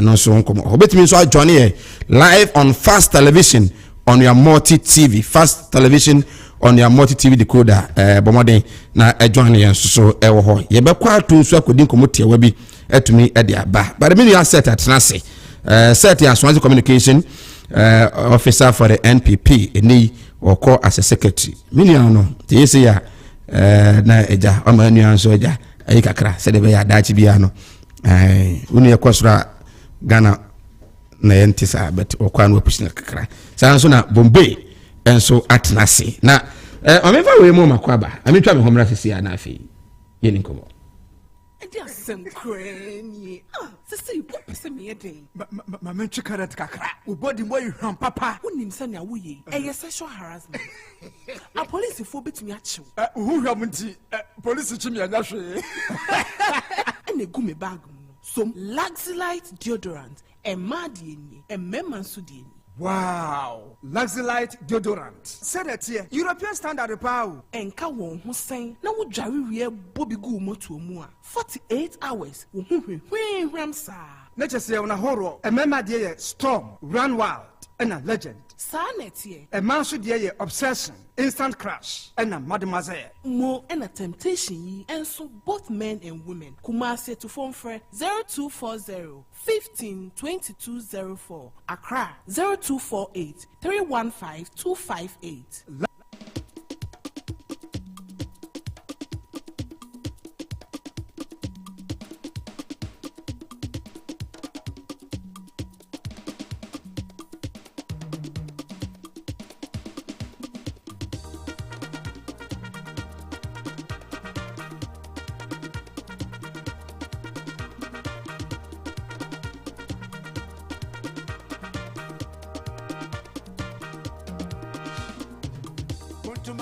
Pontumano, MPP me. Pontumano, MPP me. Chema untimi necro, chema untimi nepe, chema untimi ne, Jumanie, Zikanie, Untunie, Bosunie, Jumanie, Zikanie, Untunie, Bosunie. Shanti Regi Chamai, Untumi, chema untimi o, Untumi, chema untimi o, Jumanie, Zikanie, Untunie, Bosunie, Jumanie, Zikanie, Untunie, Bosunie.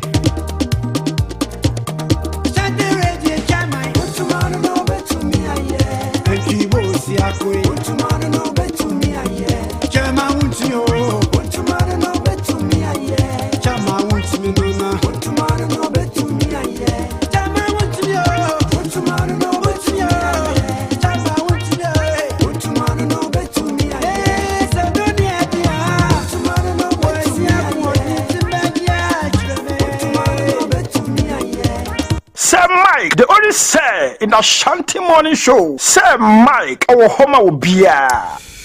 I was saying, about 10 minutes past the hour of 8 a.m. and then Yawada 21st day in the month of April 2022. We are for Atnase, Duncan, aka Bombay, Atnase. Bombay Akwaba. Yeah, Minia. Bako there. You heard more manage. Bibia Koso Kama. Entiminya for go say chubu, but ya manage.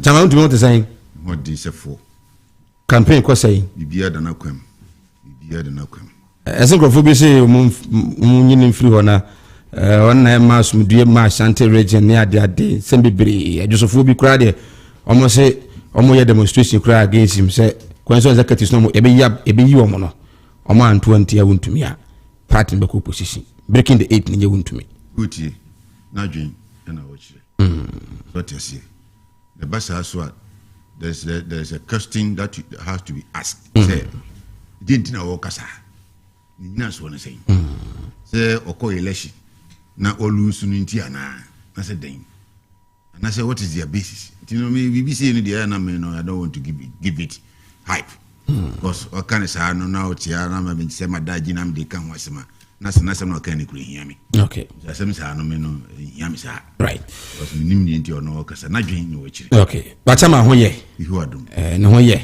ye nchana no pay ye chana pa na no pay evangelist Richard Pratt 2020 PC admanshia eso Evangelist Akwaba. Ya menio. Boko de. Nyankopon adom ene metumi aka se ahoɔden wɔ hɔ. Mewɔ enkwa na ahoɔden wom. Good. Na ne aka ɛyɛ ne nipa ɛbɛyɛ. Nyankopon bɔ adeɛ no. On say ohome ne honhom egu yemu. So uhu nua you see God. When I see you I see God. Okay. The moment mehu se mehu nyame ensa no adwuma wa hwie ne ho agumu no. Ema me ne onkita hudie no eye soronko because me wa nidie ni obuo ma nyankopon. Okay. Na ya sorry ya da awurade ase. Ya tiesim yansu ye dia ye ni nti de bia make say it is not all up to God. We also have a part to play. Say Mike say nyankopon ka kira o say the whole Ghana obeye nsentro nia ube dimu pa chese ye ka Ghana obeye number 1 na ene woda sorry na woda ho tifia na won paso a den na bam nyankopon waka waye ne hihye no e wo se wo so sorry ba ba bia wo hye ase free ye wo free akire pa se say waduru asanteman wo ko nya ha na obeka e bia wadwumafo mpede me kan me nyankom hyeni but this should not be your stopping point. Amen. It should only be a stepping stone. Bibia wujina so keke. They may not like it, but me I'll speak my mind. Oh no, humana. Semika semenko. Enti woko John 8:32. So far it is my favorite scripture, one of them. Or say yes you can say you will know the truth and the truth will set you free. Ube hu no krena no bema wade wo ho. Se me ka nyame asem na maka me ho a then it is the best in ho a metumi aye. Na woko John 14:6 or say Jesus said I am the way, the truth and the life. No one comes to the Father except through me. Many ekwan no, many no kure no, many enkwa no. Obi mba eja ne nchen chese ona meso. Okay. Wo hwa o say ono ne ekwan no nti wo hwehwe enokure na ekwan no eye Kristo wo hwehwe enokure na o say and the truth Kristo one enokure no o say and the life wo pem kwan ye nyina pem kwan me enye honam yi nkwan nko na me pew na emom nkwa eni awieye Kristo ene enkwa no one truth a melande uko Bible mu nokure sanso wo mu ni say uko Proverbs 29:2 o say satene ne fo dɔɔso nipa ni je enti me hwehwɛ Kristo me pese me ye de etene se ne ebeye a wona atwa me ho ahia no ani beje na otoa so o say so trimodinfo di ade a nipa si apeni MPP si yi akandefo a MPP fo na yi saa time NDC yanso ye beye si yi wona etene ni yi wona omoye trimodinfo a wona edi akire ni nyina bebre no kra no enti se na mitu MPP ni NDC ne party saa kan nyina si yi akandefo wona ebedi e say branch constituency region national any even flag bearer and no ne ye omoya ye nya na adodankwa as the president and nesem nipa si opinion trace it from where it is coming from. So trimodin for dia nipa si opinion na me kwa mo no the evangelist with the prayer and opa bia o try say ya na onya be 2 minutes bi na afi we dey preaching no be wie no na nsem pi Imana from Pong, reporter. Ima Kopimu, Atosu. Ima, good morning. Good morning, sir. Mike. Bokodia. Yamiado Mihoya nawe. Namigu Swishai. Minti on a pay, maybe I would know Atosu, dear Nekoso, by Uncomo. Sir Mike Medase, Yananti, Eddie Pimu, Atosu High School. Unity Oil, on the Lawrence Family Elho. Yeah. This is a waffle car or how could see that. Ana hello Imatuaso Sabe Pepe Mike yinse contractor for so egukwaso ye aduma wo bridge kese no ho Unity Oil Assas no you know the station no ade agusabe no ade a ode ama amche ade ama taxi driver controller ya omoye aduma ho Kemi amomo permit Unity Oil Company amomo permit ya Asqua municipal nso ama ɔmo permit a ɔmo betumi agyina ha ayɛ adwuma ɔmo ayɛ adwuma wɔ ha mfie edini ɔmo anka bi ahyia mpanyinfoɔ asanno no abɔ ɔmo anim ɛba abɛka kyerɛ ɔmo sɛ ɔmo nsesɛ ɔmo nkuku na ɔmo nkaka nyinaa mfiri ha na ɔmo ɛba abɛyɛ kwan anɔpɛ yi no yɛba yɛakɔgyina bridge no ho ahwɛ beebi a ɔmo ase ɛde bɛyɛ kwan no even first no koraa no na ɔmo bɛn kwan ho pɛɛ saa bere yɛatwe ɔmo nyinaa de aba akyiri ama wohwɛ beebi a ɔmo bɛyɛ kwan no beebi a sɛ ɔmo abɛgyina no a anka sɛ yɛtu ɔmo no deɛ anka menyɛ sure sɛ ɔsɛ ɛbɛm nanso asamble no ɛnni ɔmo kyɛm denden ne sɛ ɔmo ama ɔmo nansa ɔmo nti sɛ ɔmo cars nyinaa ɛmfiri ha na ɛna ɔmo ato nsa frɛ a ahohini a ɔmo kɔm ne asamble no sɛdeɛ ɔmo twa nkɔntɔmmɔde afɔ ɔmo ati kɔ no ɔmo tua ɔmo biribiaa na afei ɛbaade sɛ ɛna yɛyi ɔmo afiri ha a yɛma ɔmo baabi a ɔmo ɛkɔ yi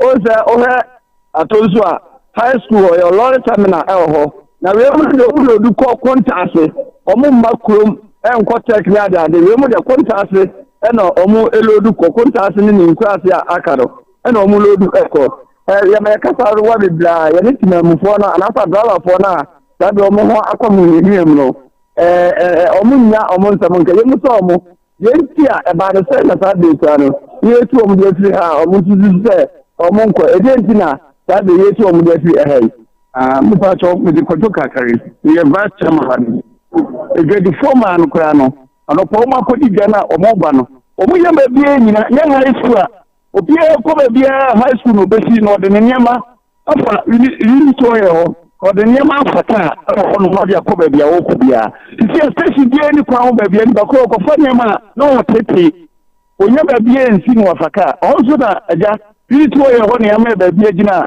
hɔ nyinaa ma yɛ a yɛyɛ wɔ adwuma problem biara ni hɔ no mo ɔwɔ kora yɛ so sɛ dompasi dansi hɔ no kora ɔmo so yɛ kɔ gyina no ɛnso ɔmo so yɛ mfiri a yɛso yɛnim adekora nti a yɛmfiri a hɔ nso so problem biara ni a kwasase nda hɔ kakrakaa a yɛnya baabi gyina ma obiara ho tɔ no aduadifoɔ no ho kyerɛ wɔ mo passengers ho kyerɛ wɔ mo nti ɔmo so yɛmfiri a yɛnim adekora mpɔtenti a ɔmo so yɛmfiri a na ma meba mmɔde mo nkrataa akyɛ no ɛkyɛ sɛ asukwa ama mo pipɛs kma ama mo pipɛs a mobɛtumi agyina ha ɛbaa sei no ɛnti yɛdi asɛm na wɔka kyerɛ mo ɔno deɛ ɔnka biribiara saa afɔ ɔka ne sɛ ɔmpere so ama yɛmfiri valasita ha no ɛboa yɛ nyinaa ɛwɔ ma nka mu ha ɛmsi so ɔmpere so ma mo mfiri ha yɛnti ɔpani wo na bɛtumi ame yɛnkyi mu no ankasa asɛm no sɛ na teɛ ɔpani anɔfa yɛtia mu no matiefo asɛm no nyinaa ne sɛ 2013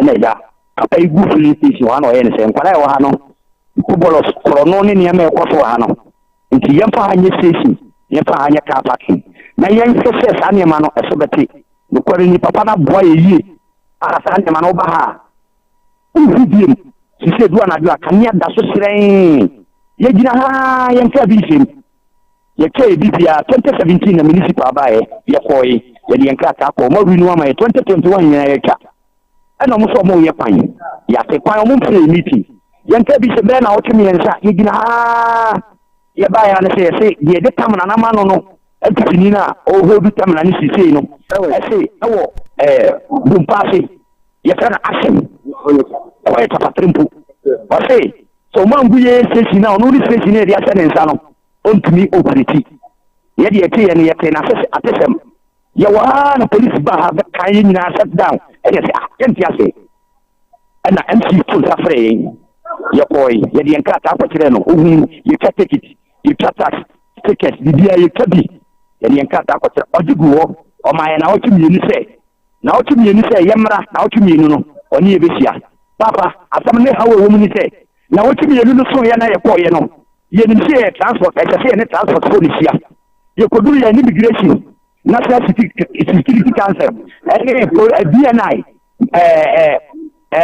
fire service immigration ɛne yɛakɔhyia yɛtena ase yɛbɔ mpa yɛwie asɛm a mc ahyia na mu bɛka kyerɛ sɛ nkɔmmɔ a mu ne yɛbɛdi no director se nkɔmmɔ a mu ne yɛbɛdi no ɔma teki ɔmu decision awie nti yɛn yɛbɛka bia ne wɔn bɛfa ɔmo ma yɛ nansa yɛntu nukure ni na yɛden yɛde pempem so ana ɛsɛ akɔba sɛ ɔmbɛma yɛ na wɔtwe mmienu ɛyɛ on the third na yɛn so yɛnte aseɛ sɛ simple ye ne problem a transport water transport bam ani ye beje permit ye nima de bia mfum so sabi MPP ko papa omo no nkan omo ni se ye nam fam ye campaign na ye ni ma kro yanko school ti ani ye tie bedi mai ena papa isa Dawuro ma wama ye adwuma ye bu ha ye nti omo aba omo he ntaba se da ha nti e ko ba se musumu tie ya omo de ko ye ni weka ye frɛ MPP sompanifo kama petition nampa so eba nanso mo fa mo nanti fam aka 2.5 years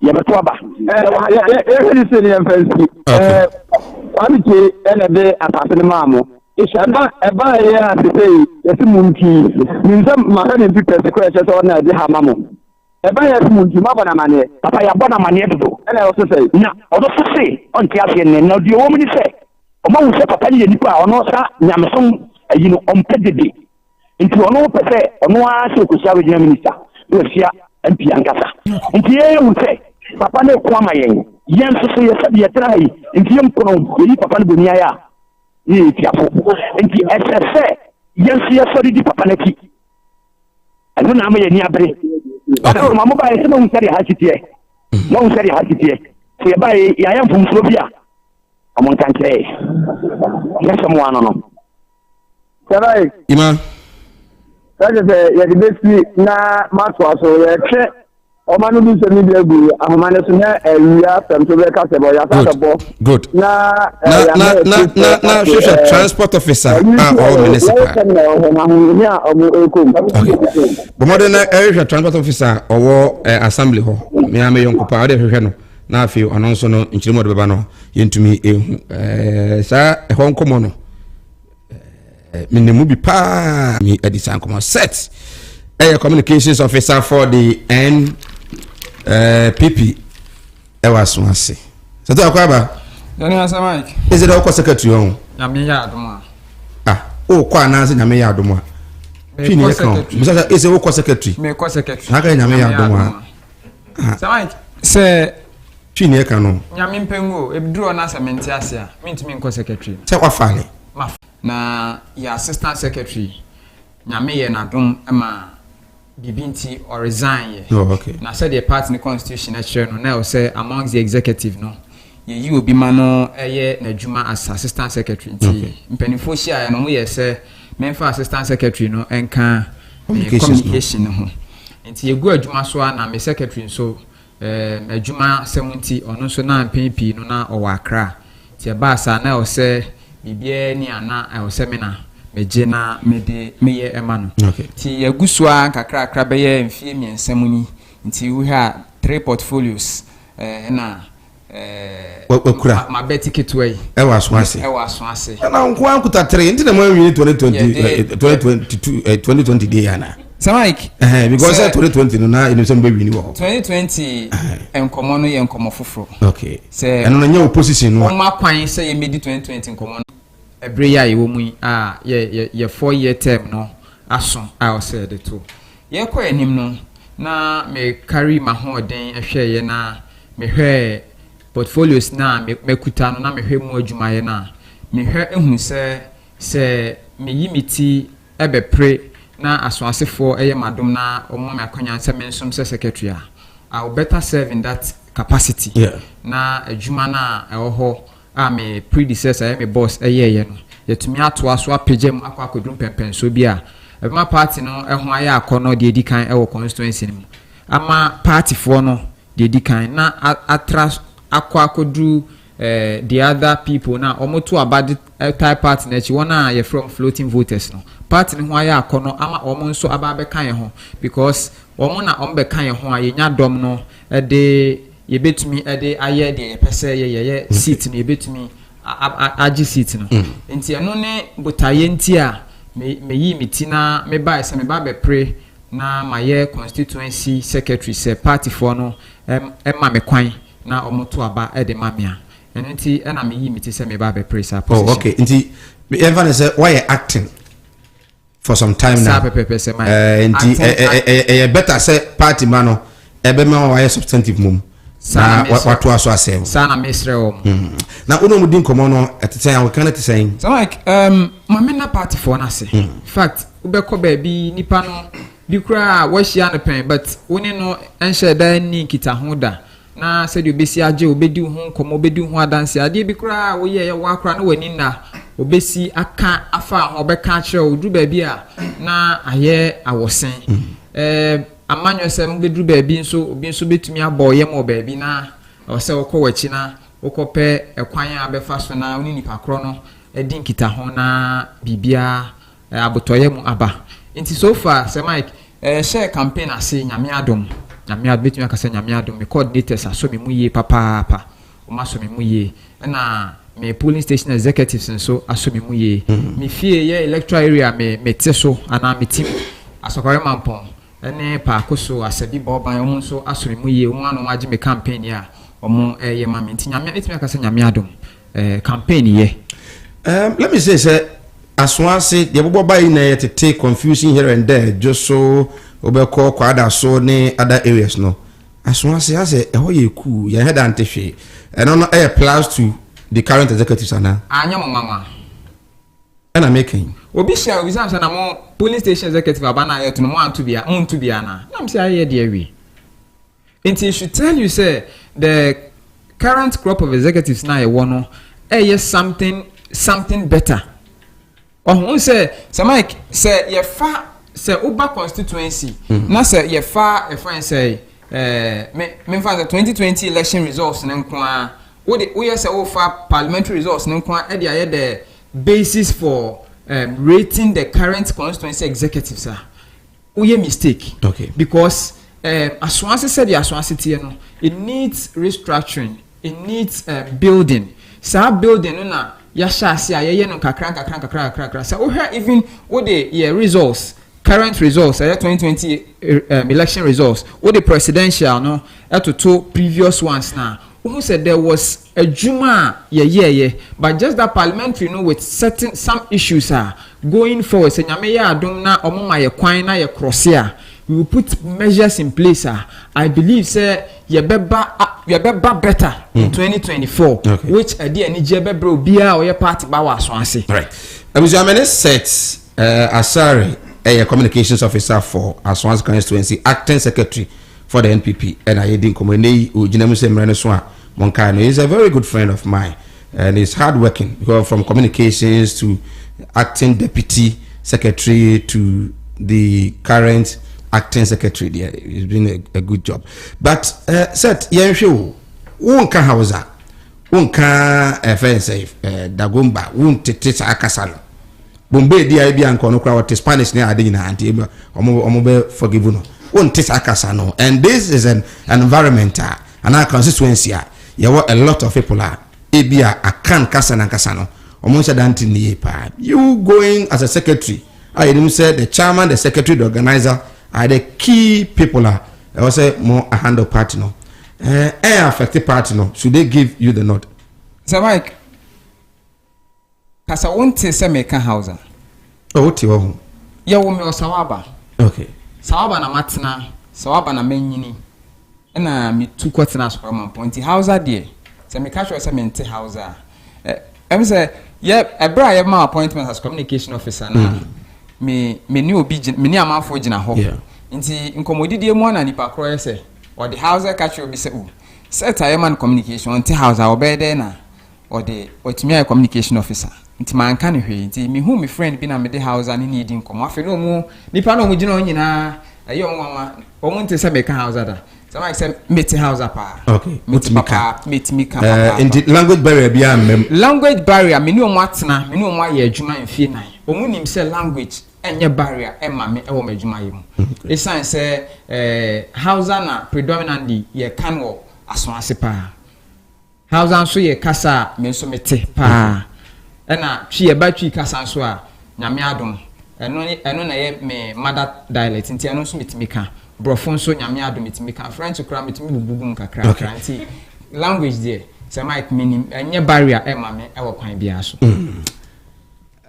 yenhwe no se Aswanse NPP seat no woni nkrofo bi na airpray why should they give it to you set Asare obeka no twi na o the house na wie meja kwan so Mike se ye ko aso ase na se ye pe secretary a didi kan o se ehwe obi a owo aso a odi betie party mano asem because oba aso ase a me can kire amanfo se who heard the constituencies around that police station executives are very political aso ase for because every party activity, being it regional, being it national, who are for more than any other constituency. Wow. And see, say, ye pe obi na wa ye secretary ama party na so you be a or ye listening because okwa obekwa kotiasem oba obeba be bisasem. Inti Orban, the administrator of the party now, ye in charge of the day-to-day running of the affairs of the party, no, should be someone who is listening, ever ready to listen. And nyame adom nyame so de saade no acheme as otie no or se otie na hobrasem na oni nipa no so kasa hobrasem because se otie nipa na asem na se ebia me kasa nipa ne buofu na odi asem oba se onso de abufu hia no a na ye mo ase ye be ma party no akona ni enti se like one I was say onye obi a oye listening, two obi a owo an organizational skills a obetumi edi aboa ma ya toto ni aye nhyehyɛ ye pa edi aboa constituency no esan say me gidi say winning the aswansi seat no ehia election year organization no ehia a long term organization of the party enti say omo ma me kwan na me be constituency secretary edi nhyehyɛ ye begu akwan entem so bia mfie mienu na yetumi aye nhyehyɛ ye bebre ama yetumi edi aboaboa ye ho edi atwen campaign and san yewura campaign season mu enti we any anema kakra me pese omo eye madom na omo de mede babeka constituency nhyehyɛ ne ho na yetumi ede kɔ into the 2024 na nse san hye yin ka bo mu a ebetumi ede seat no amaye nyame eye adom a sato fa hausa no e fa sere omo mote hausa no se breno so a iya na aswasi gadan wanku dianku na ku set asarbedi akon yo na rokanku lokaci ya kai za yi zabe na constituency na MPP na rokan kowa lokacin ya kai kumara min baya ku vote me as constituency secretary party MPP azo akawo kanda za yi mu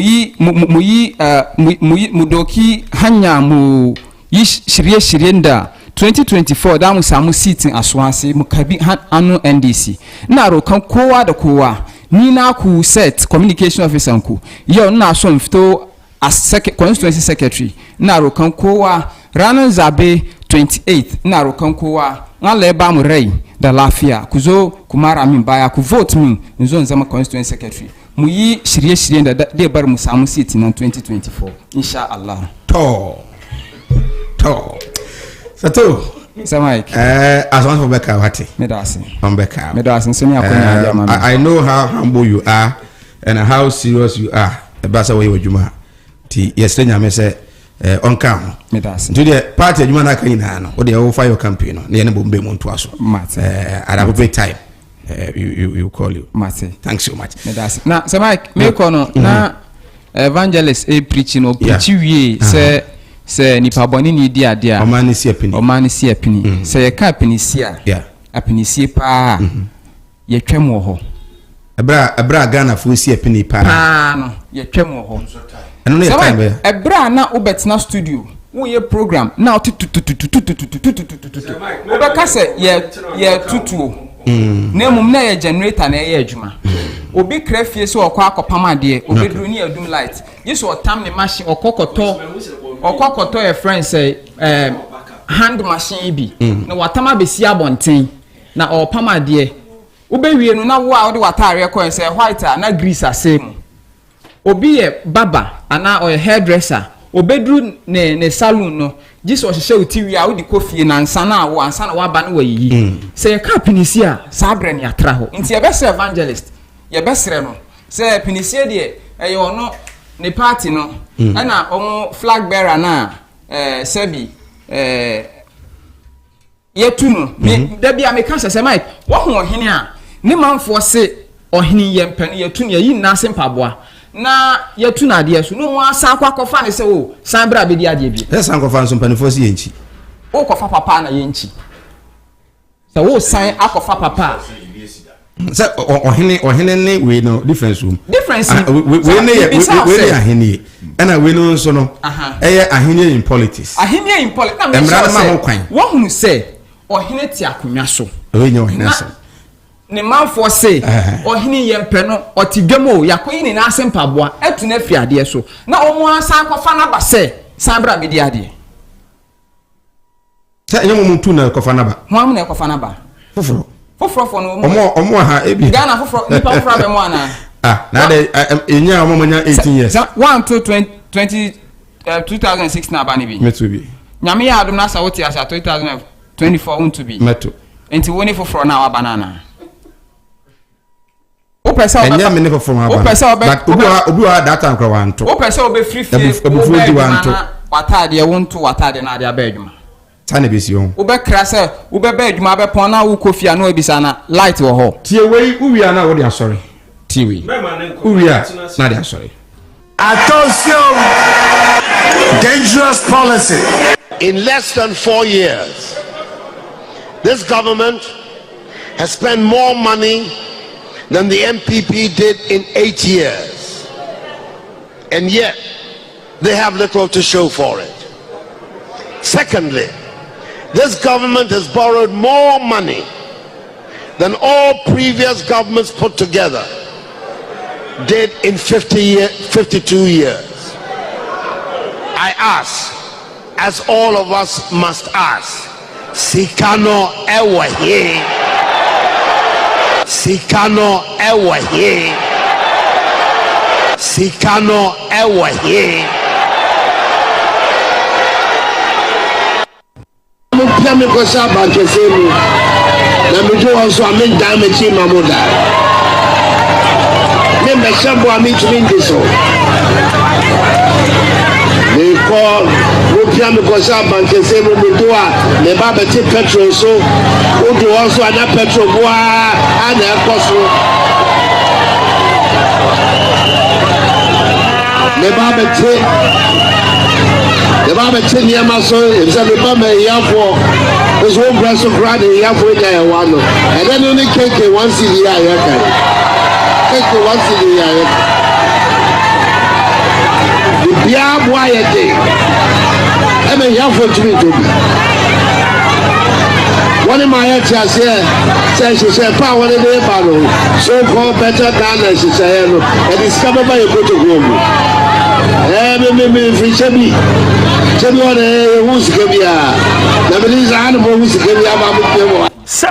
the only say in the Ashanti morning show. Sir Mike, our home will be set. And some now do can ye say and or trivia or tia. What can say? And I want it. One can say they have nothing to show. They had little to show. They had bold, but only child allowances more. There wasn't free senior high school. There wasn't 1D, 1F. And I nebi oho. Nebi oho. Any more time. And I'm not school for school kwala chalk. Chalk why they tried ye. Na ye nyebi. Omo then secondly kokacha school for say. Ye mo chalk na ye mo chalk chinanti. Na me nim de no person mo de chomo ko bubu e friends e banchi aba no fa me chen kwala de school. Where Sir Mike, the youth, you are in the education sector. Wait. Let me land. The youth in your constituency. Yes. In 2016, Omoji Bumkoto Aba said there will be a factory. MMA Omanya Jumaye because they were jobless. How many of them can you count? Say there is a factory in Aswase. Those youths, ya employ Omo, Omanya jobless. Sir How many? Factory. Oba Swansea made over Kobe a AC factory.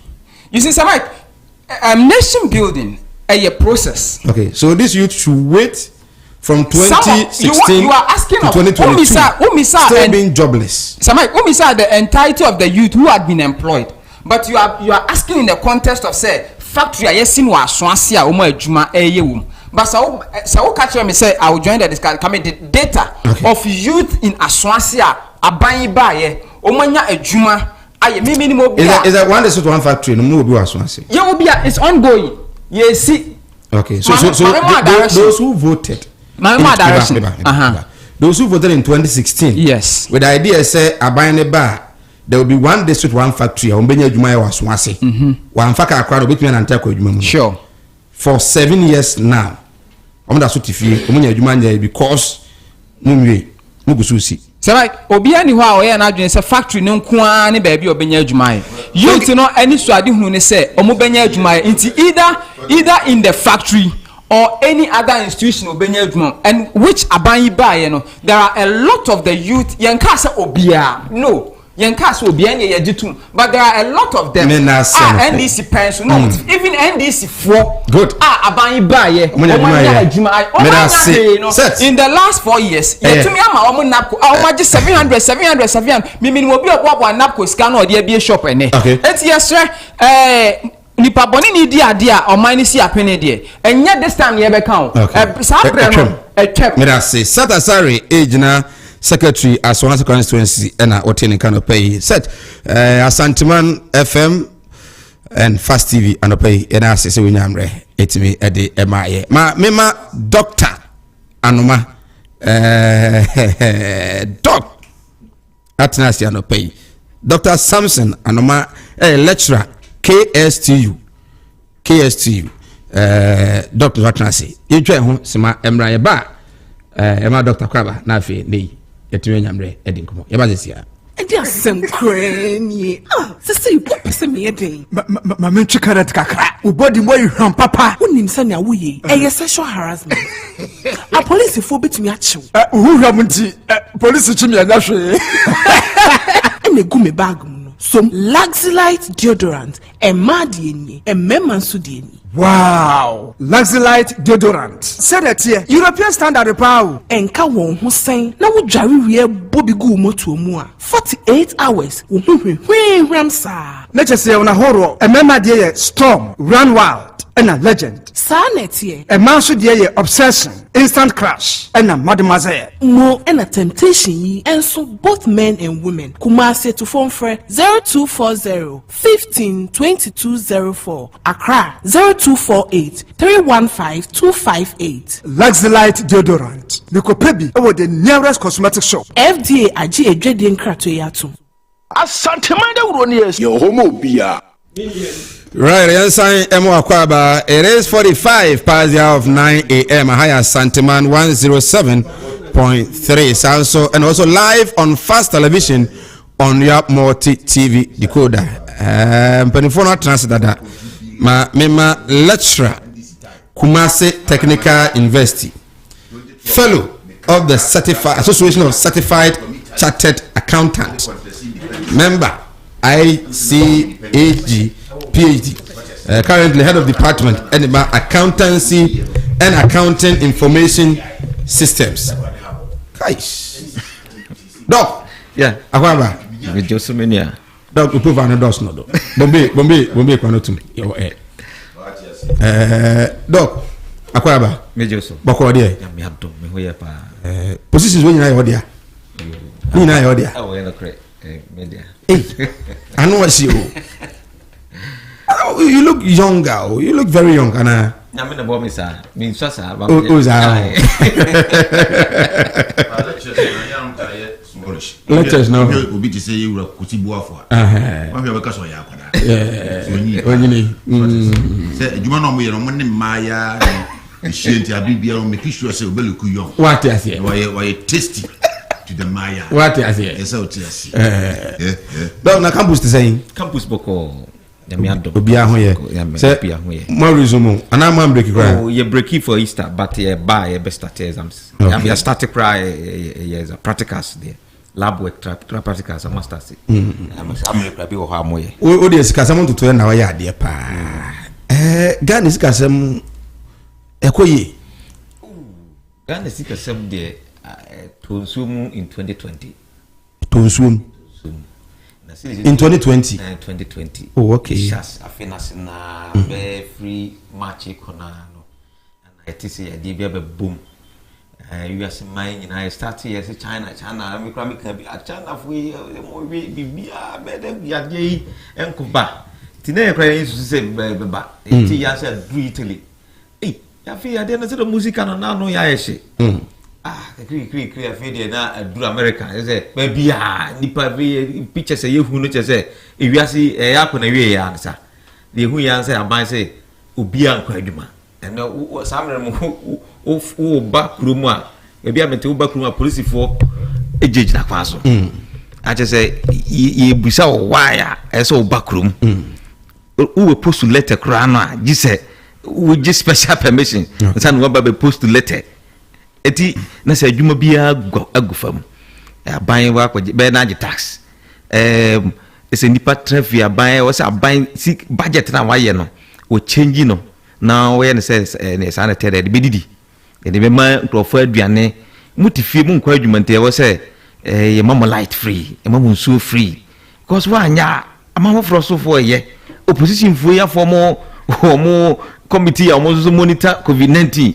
wanya omo ta woso say wanye eti aban no of force no bi force no say we ye na mansan hu say we bibi ampa we ye no ho ye so aban ye ya ma wiase man nyina kamfo no say Ghana aban aya de pa say COVID-19 no manage ni ye but sa management no e ma sika sem nyina eto nso e be ko na wie ye no na ko ye say was say talk vaccines vaccines no so no bo enya bokoto e wom se bi mu di bi bechicha yen na so na no so na was say aban san pisika nti de wuhwe ba aban sika na nka person raising in revenue o Ghana no bo enya nti na was say in place of high revenue no wo de kwaye bosia eti crofobia omo pega na sem IMF bank omo boy with some kind of ska kra ema yerezi ska samren muso moko euro bond market ikwenyinya ska kra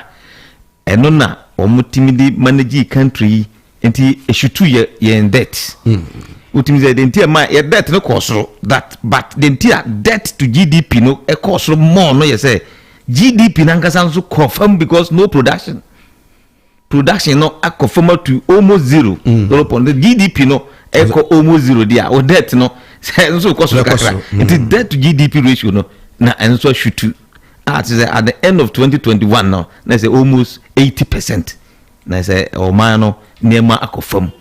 In the 2021 no eduru mu no a COVID-19 no ekofam no ase na ho den no na ehuhu no ekofam no na manfo ye madwen se ne ye nko ye adwuma ban ma kwan se kakra obi anko adwuma nti adwuma no ko no na profo epejo monwuma no mu no na niema kakra ma debt GDP ratio no we say still an cost ro bia antique by from but GDP na nkasa no start say epeja no so ye one of the good signs as say economy no betimi yes as apeja no ho could do almost 5% around 5% 2021 and to 2022 nanka niema ehensenka afidie COVID-19 no yehunsi asi na no adwo pa abafam te wo say start year adwuma yie no na amansan so the wiase so ye global village Russia for oma moa wiase man kra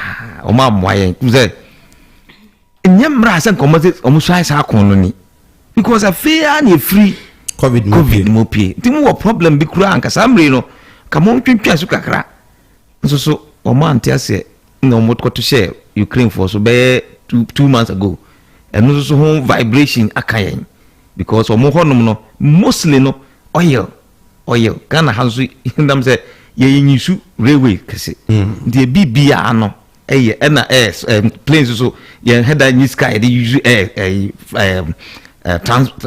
travels enti nyina ye kwan so travels with lorries the cars enti baby and fuel economy depending on fuel and the fuel no so no say no deregulation ayi bi Ghana for ya chama ye ho nti no say wokoto say the price at say wo wiase market that say the what is say $200 Ghana was another $200 ubefa $200 na aba Ghana ban o ma ye nhihye emra se Ghana ban enti so on head and fast enko say me babe regulatory price no say for $200 no e di bedu Ghana taxes kakra say agusu no say be price now over from no enti e be turn sa Into the moment Russia and Ukraine for no most the second world largest group zone, largest producers of oil, petroleum products. Omoko sanctions have good Russia for so into omuntimi export or we export to cry chiwa onyasem. Intino why are market, world market? And that's all because in the center of Kwanomi and the Bekajo Munyai, Putin Ubejaya, and that's all. So, irrespective of this Russian-Ukraine war, no. Yeah, and it so the we are the TSC there's no World War I by Nipa Transi, World War II by and the master sign. Minim say animanimu ya idea. Yam fana hongro so kakra but ebeye. Okay. And it so there minim say ebeye. Right. There will be an alternative even to oil. Oil there akoso problem ama transportation fares akoso ama inflation akoso Ghana no. Minim say in future e betmanya alternative to oil na use. Na me say railway so abanye abomodin say o build it. Ya me adum na say no so ba. Say rail travel so no so betma boy na nema atoto. Mo dey na mo expect. Evangelist here and Bombeti here. One way on be kan so we na wo so a na wo so anke be ni yi we si ya ni yi dan mo. Who been an expert at what naturally ahwe how the NDC was able to manage the economy and how this current government the NPP is managing the economy.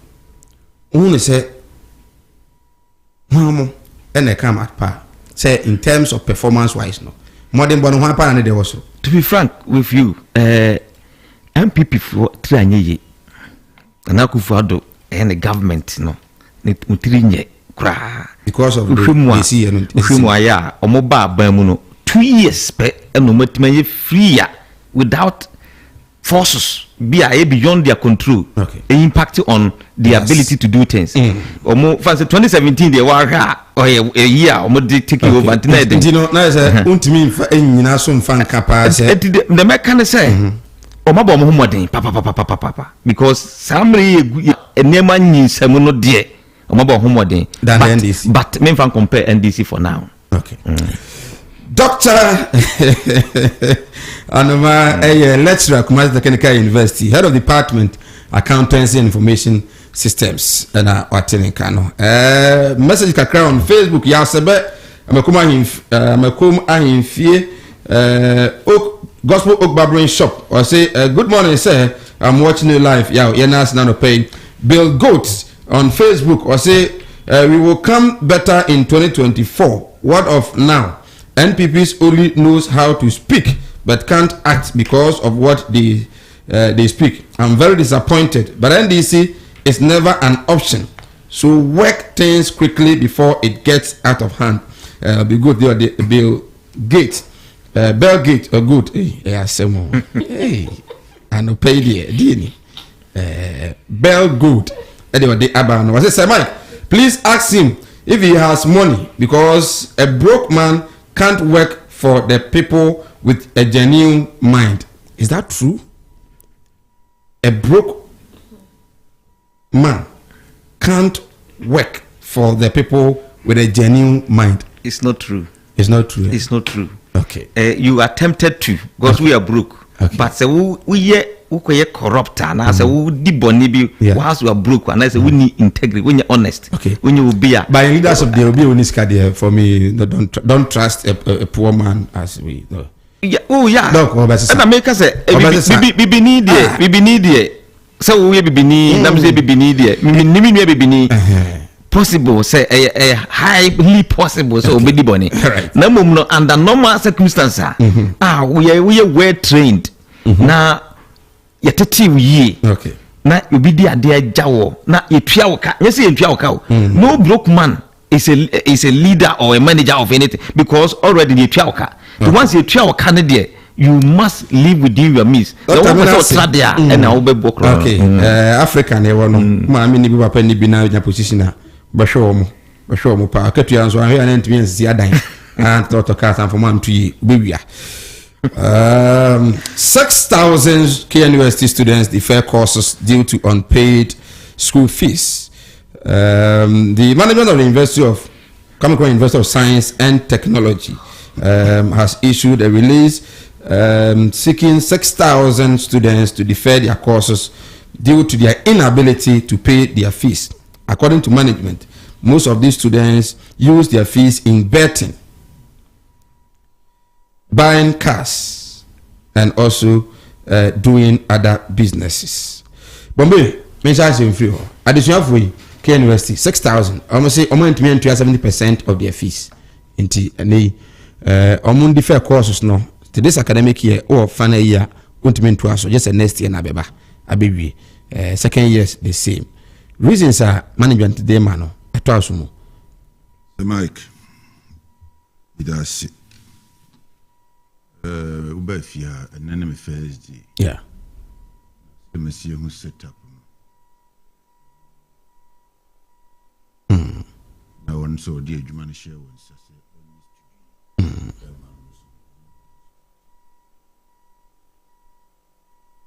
Like the setup. Thank you. Be person will be na ebia. Who say ye on funny dear no far. Or Mr. Mukon no me famudi.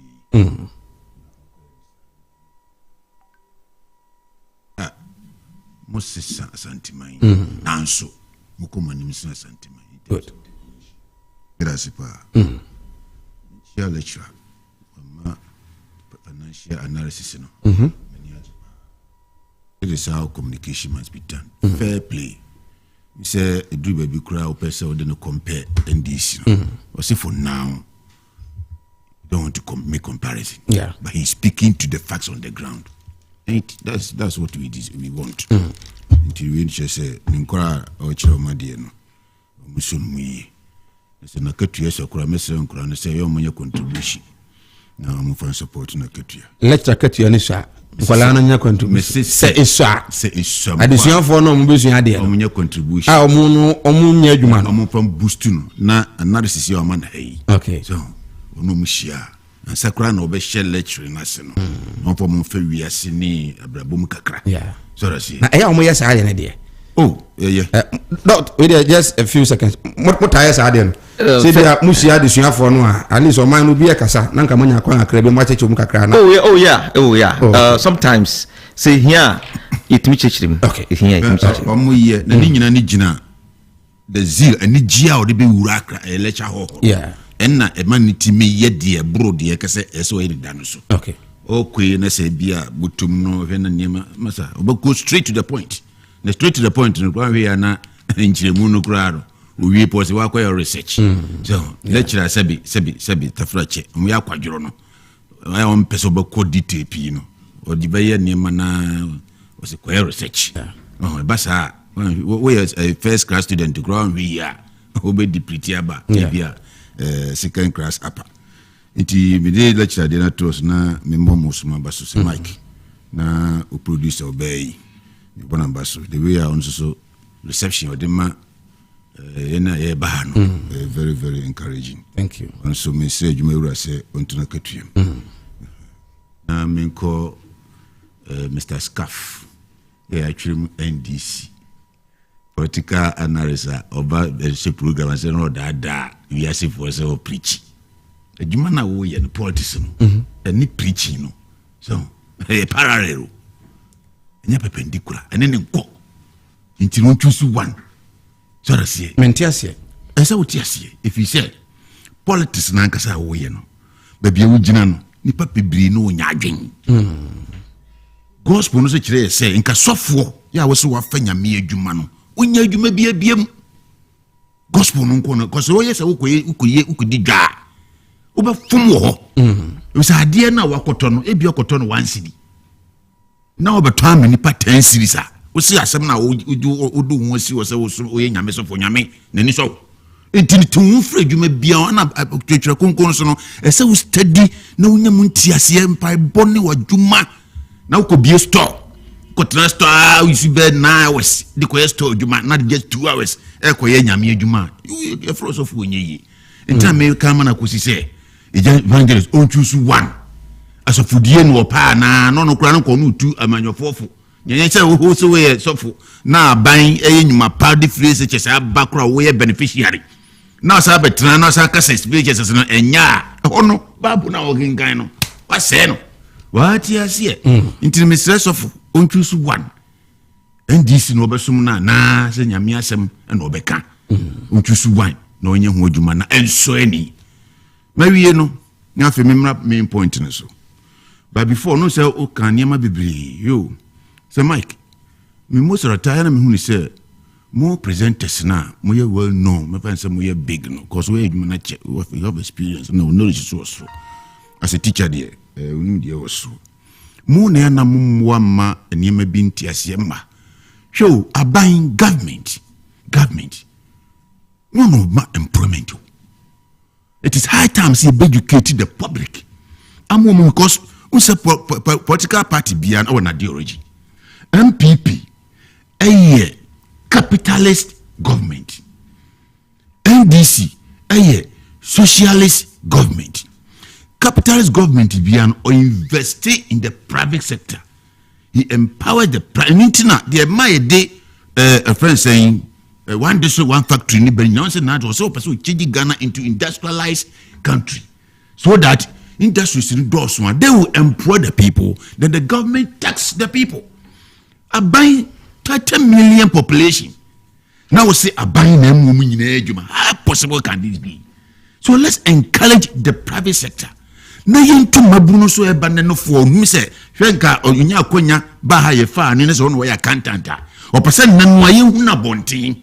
Nanko da pajarum or the friend saying range of them or the such flashy cars no when you say abrabon a gradual process you winya na usiebi kakran na do baby what him the idea pay but who will be adwuma fa nipa ne say omra ma ye adwuma no ma wo no ono no be bow from mpo or be bow from or be wiaw na in the end no kran was hard one nam no ntua ye ka ni sempi no ni nyina ntino aman na Ghana esikafo na wahano omu mi adwuma wo dodo na do musika koto treasury bill me a victim te me ka kwanya na me PS system everyone pa na the bo programs na mo two taxes brand new kon bibia na person who say wa wotwu no ho beto just one day taxi drivers ni ba ya na GWK unya say o kan fako unya say no kan fako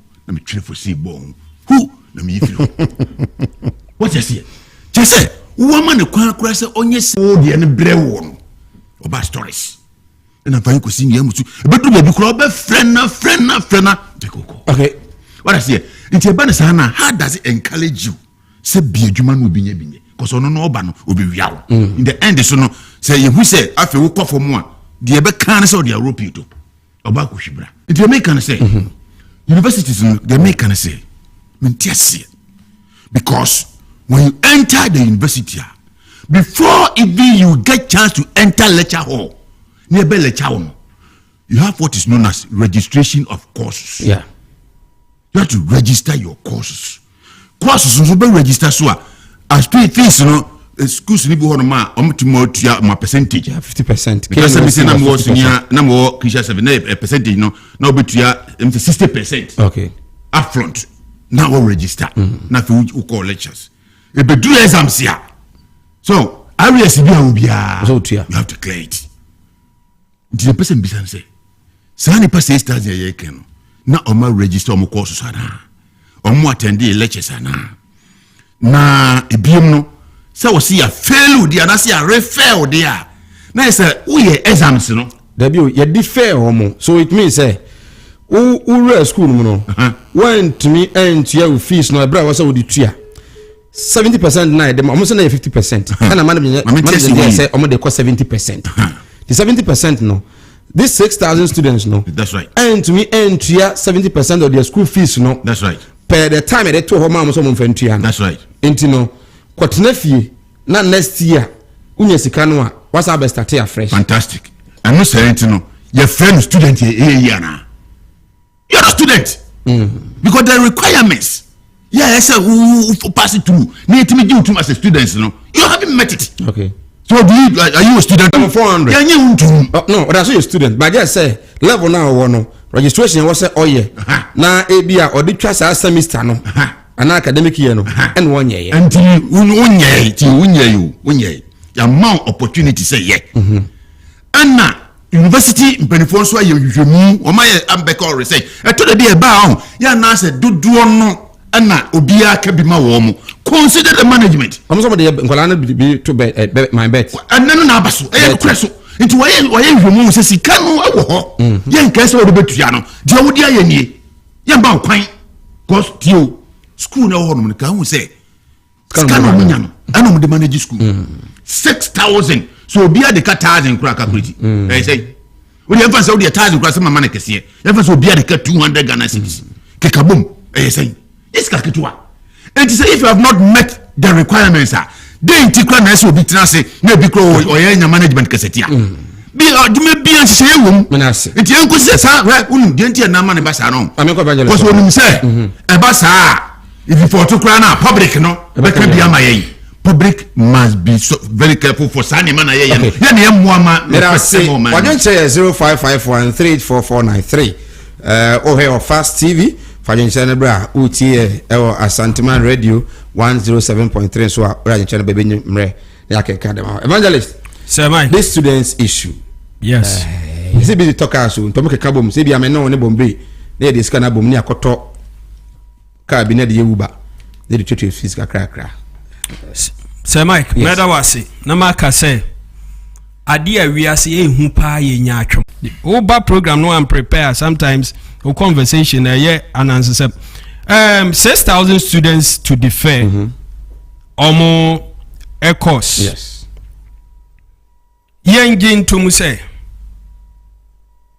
as school university and as school no omo hyehyɛ wo yeah school bia wo ne hyehyɛ eda ho eba ne sikasɛm ne fees tuana hyehyɛ eda ho yama even time lines at this time you must make maybe 50% payment and at this a drew exams ne idea untua this amount yama wonye all these are there who student no waji atum and you must go by but there's also a fact say ena ye ka say enoma mu ayeden under nanado dankwa Akufo-Addo baumia.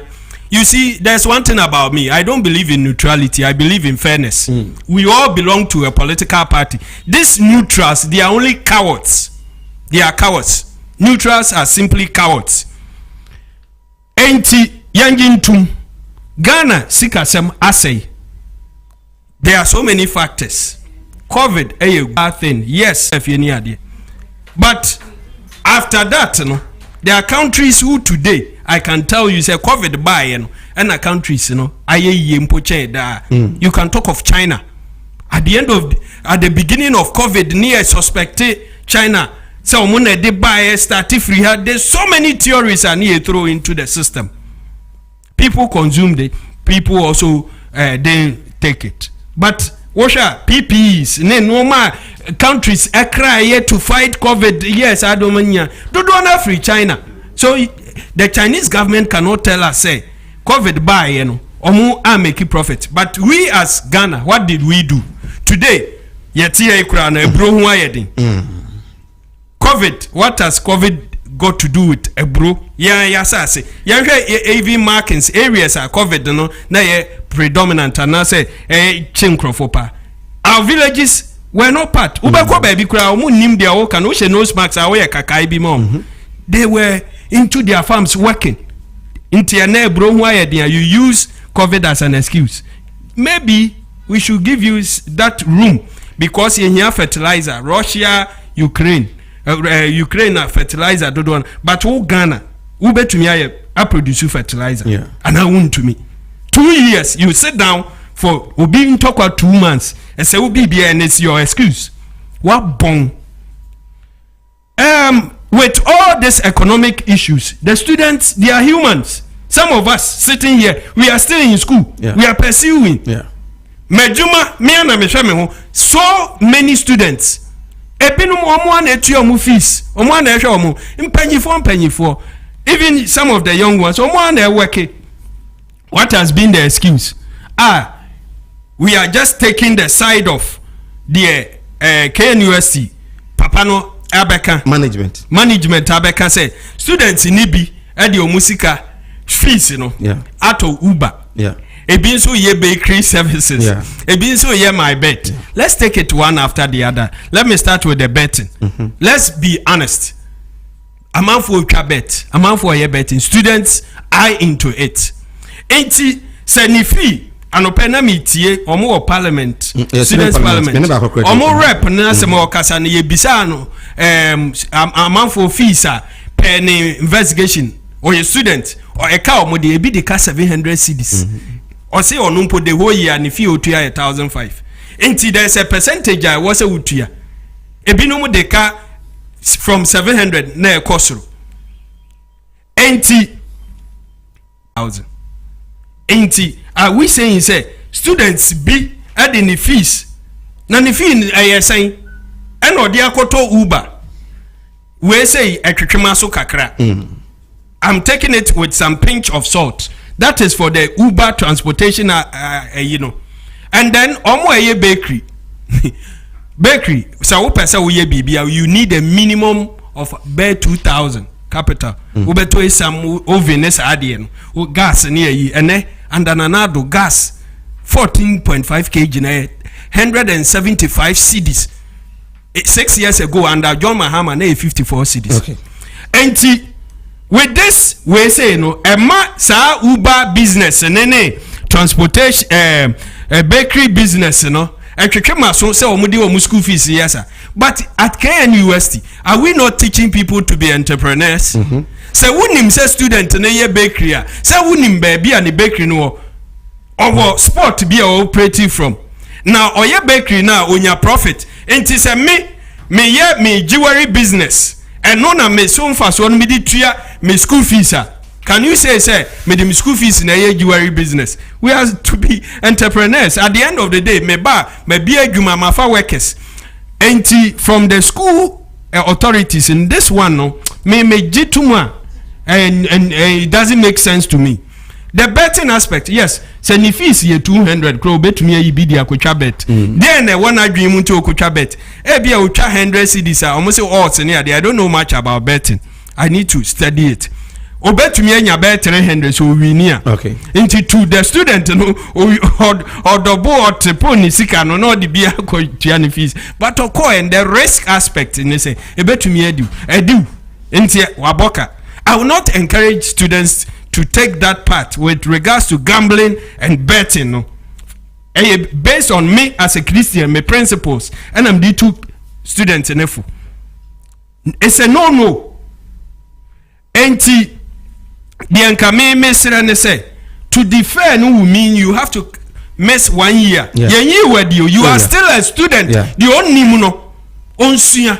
But you come back. You have been admitted. You have that room. Say, kona kopeska no name mo buy any money because deadline are real. Good, are real. Into another year. And yes, I will call you Uber business. See a year to many a year. Go and do it for 1 year. Make your profit and come and pay your fees. The main master and say, or how we say, economic crisis in way a buying no crampo trefanable. Omu use COVID as an excuse. Dr. Mahmoud Baumia in opposition. No, when they wanted power, they said, students, omu yen shishe be as omoto more no mobile power. No student will need a guarantor for the students' loan.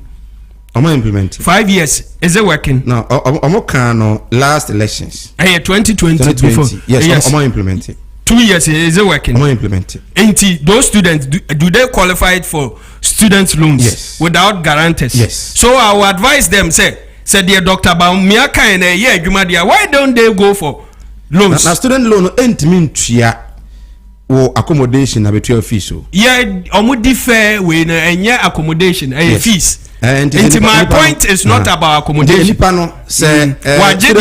Accommodation. Student loan say the fees now 1,300.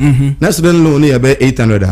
They can offer no. On say fee pay and yet say change that to 100%. Yes. They are supposed 70%. To 70. Into pay your analysis. na say student loan ye 800 percentage wise at least wo be tumi akọ enimu kakra emfa sa ho chene enti samre me wa appeal me join it Samuel honorable Samuel Okujeto Ablakwa wa chiro bibi o say yenhwe say students loans trust omumbe so omumu if there's anything government must do something even get fund cocoa board near there or mass scholarships right Yahuza right from Swame on Facebook. Former President John Mahama's incompetence still resonates in the minds of Ghanaians voters. So I'm not surprised the EIU report says the NDC can never win in 2024 elections with him as their flag bearer.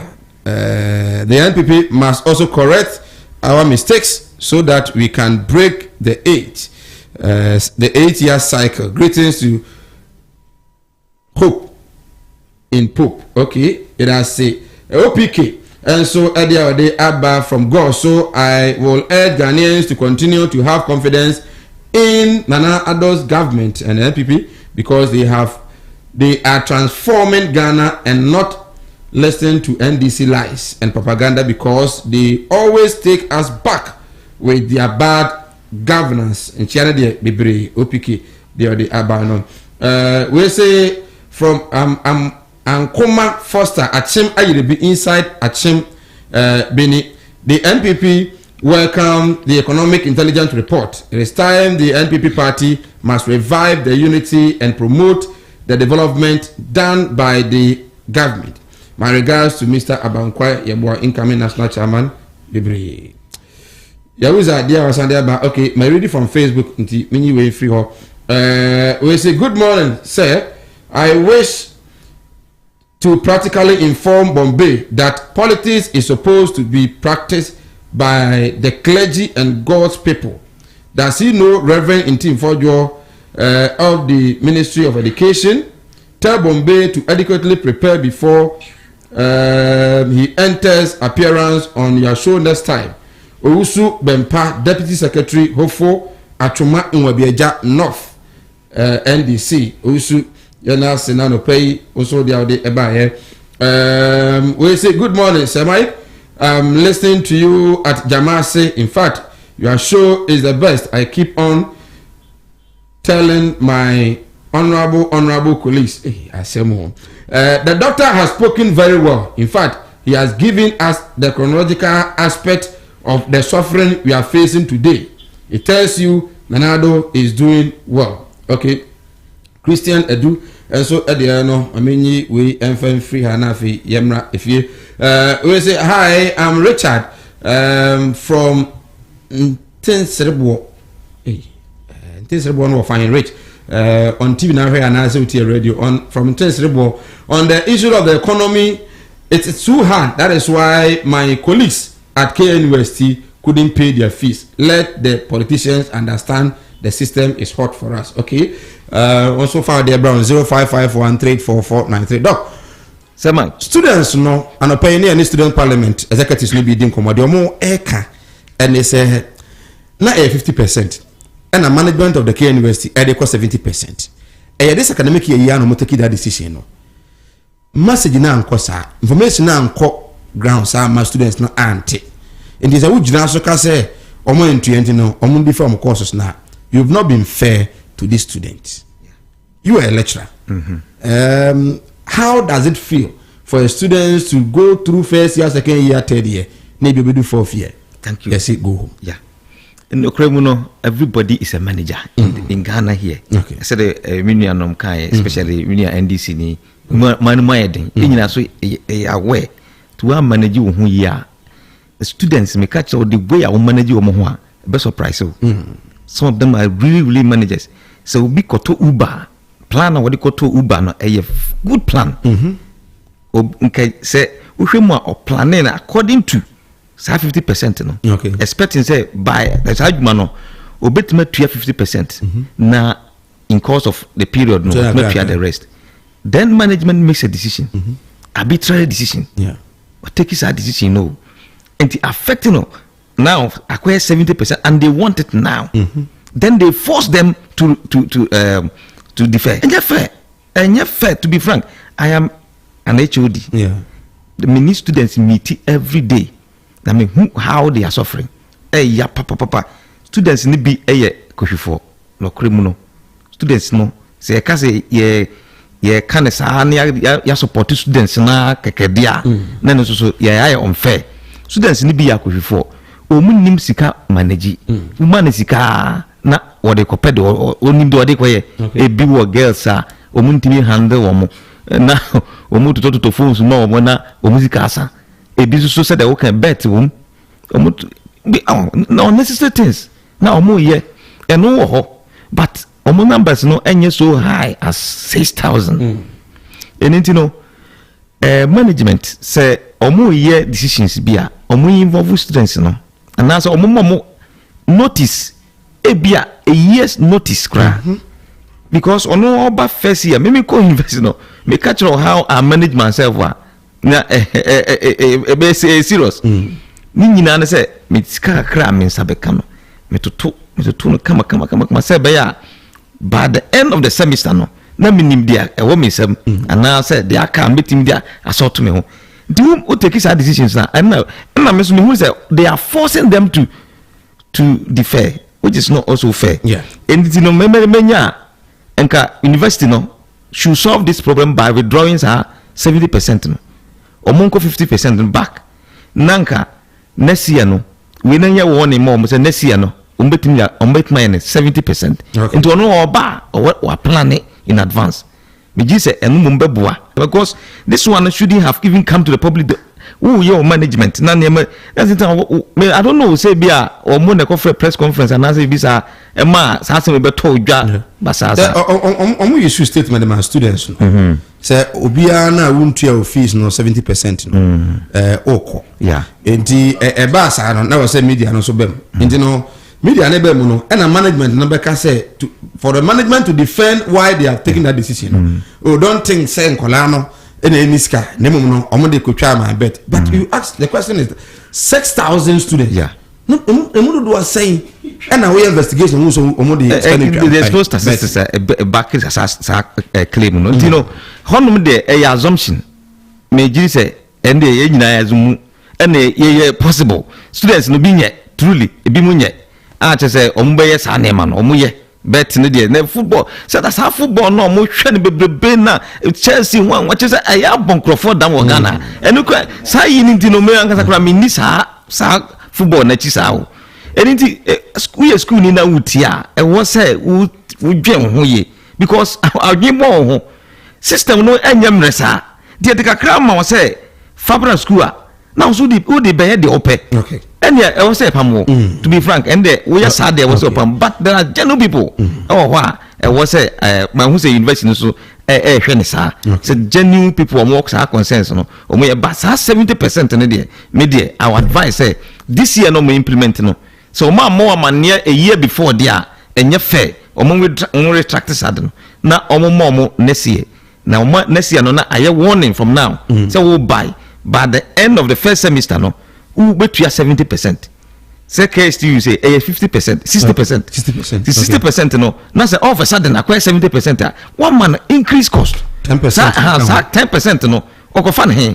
Uso say enti me hunu ba bia o say uko university say you university strain na uko university say. Oh okay. You regular. Yeah. Non fee paying. Omo fa omo de fa omo nye fee paying. Okay. What I say me a regular student kakra bi na efa then you push it the fee paying so person a jodi a almost say invest no then more ideal say distance and sa group no de buga our system okay sa na university de buga pa our system now trying to swallow up some other universities in the system.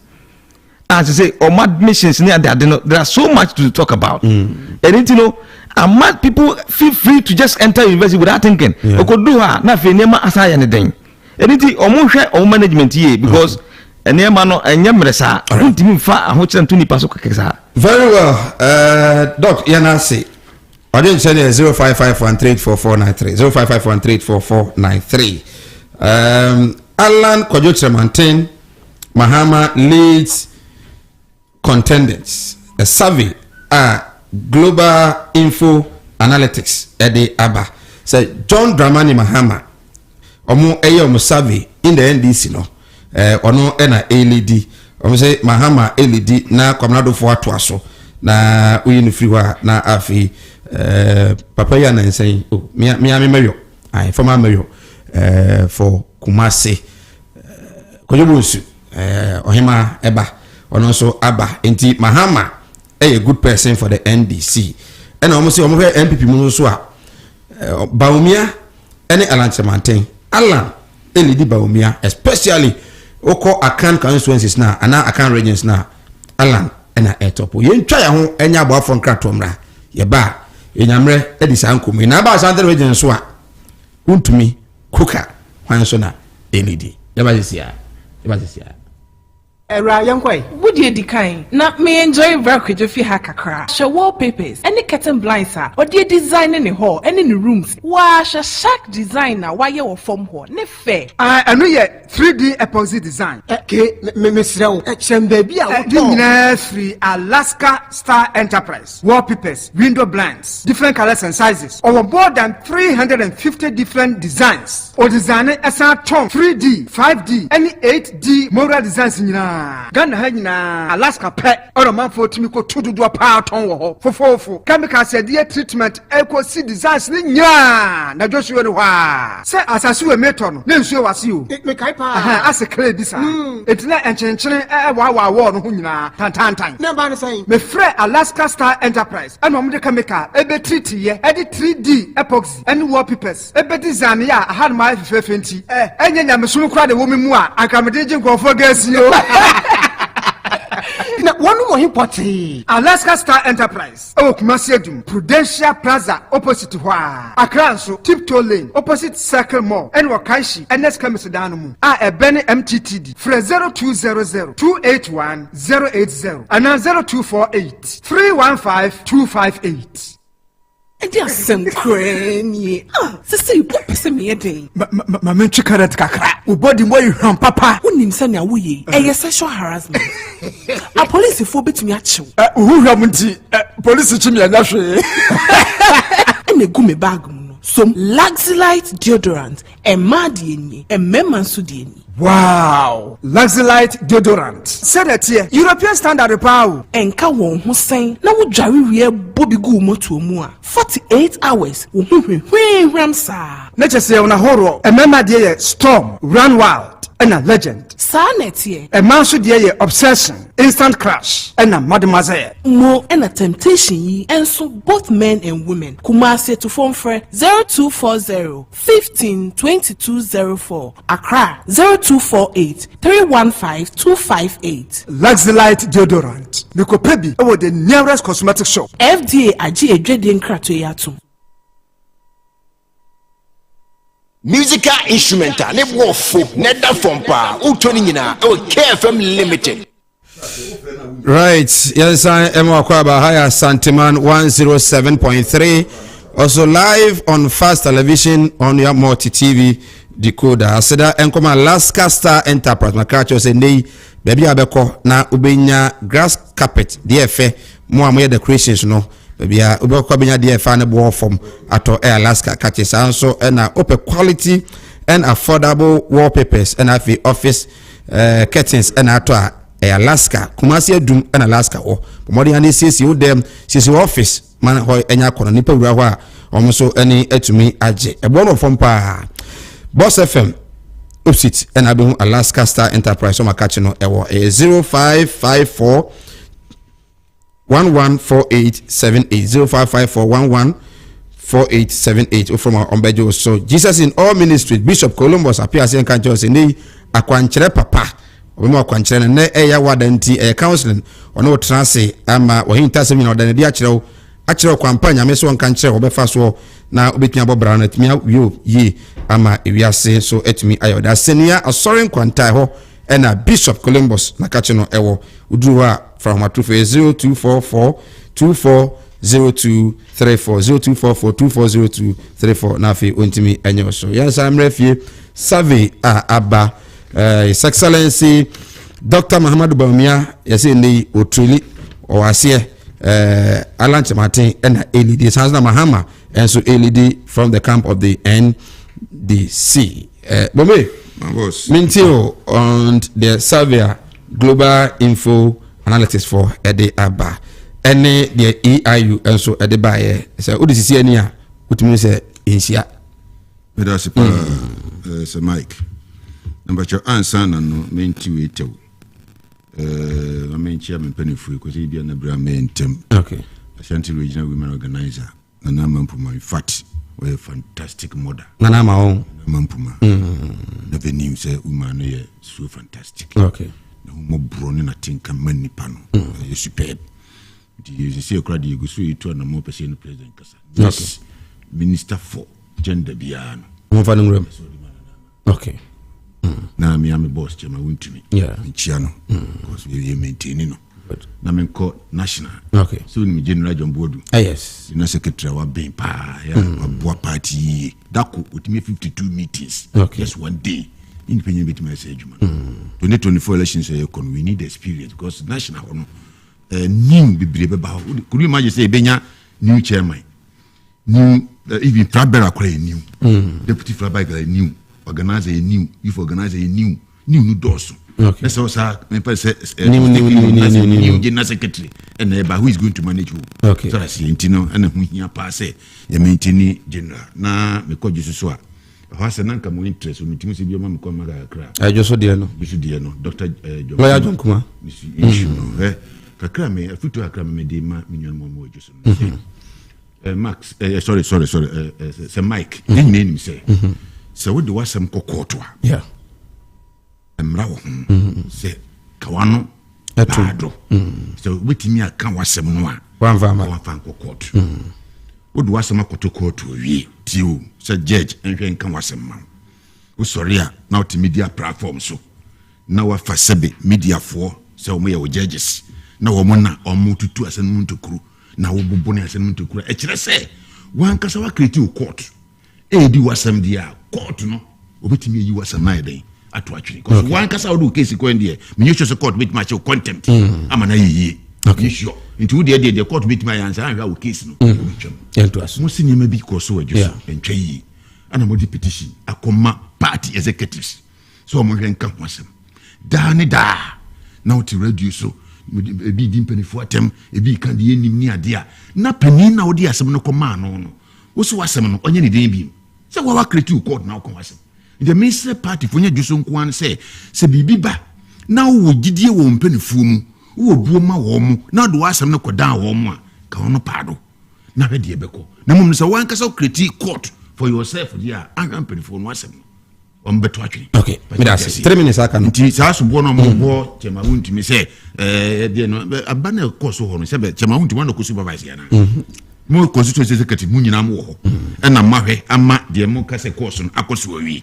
wan brem wo se na mo di brem ma obi a wo se wo frɛ se o ma hwɛ nka wasem ni ma ona wo brem no wan kasa wo ti o se mic wo ti konsu ye che so na wo control bibia ama bibia mfrɛ de ko mfrɛ ma nyina ye kama na won tumi anye na san na ko no na kwa bontin na fe wo sori na bebremu producer na so ko bremu general manager mum na se bremu nti ki bremu dia nka executives no chama won na pamfo national secretary na ka se bremu mo adjo constituency for no sa de na matna ho ama sa de na koso sa ebiza no mutumi fam ran so mo nsem because omo yes omo chipo yando e de national supervision sa na make nyamra do hye won nsem supervision say wo no ye wasade so behese bibia be koso pepepe nti wada waye hwan bombe wada najo na ebia de ebe ni di we no organize group bi na najo be 1 o'clock na 3 o'clock wa ko to aba ono no be ye dan the only thing na say oba be catch them penny for say na me ko die no esmechi samaki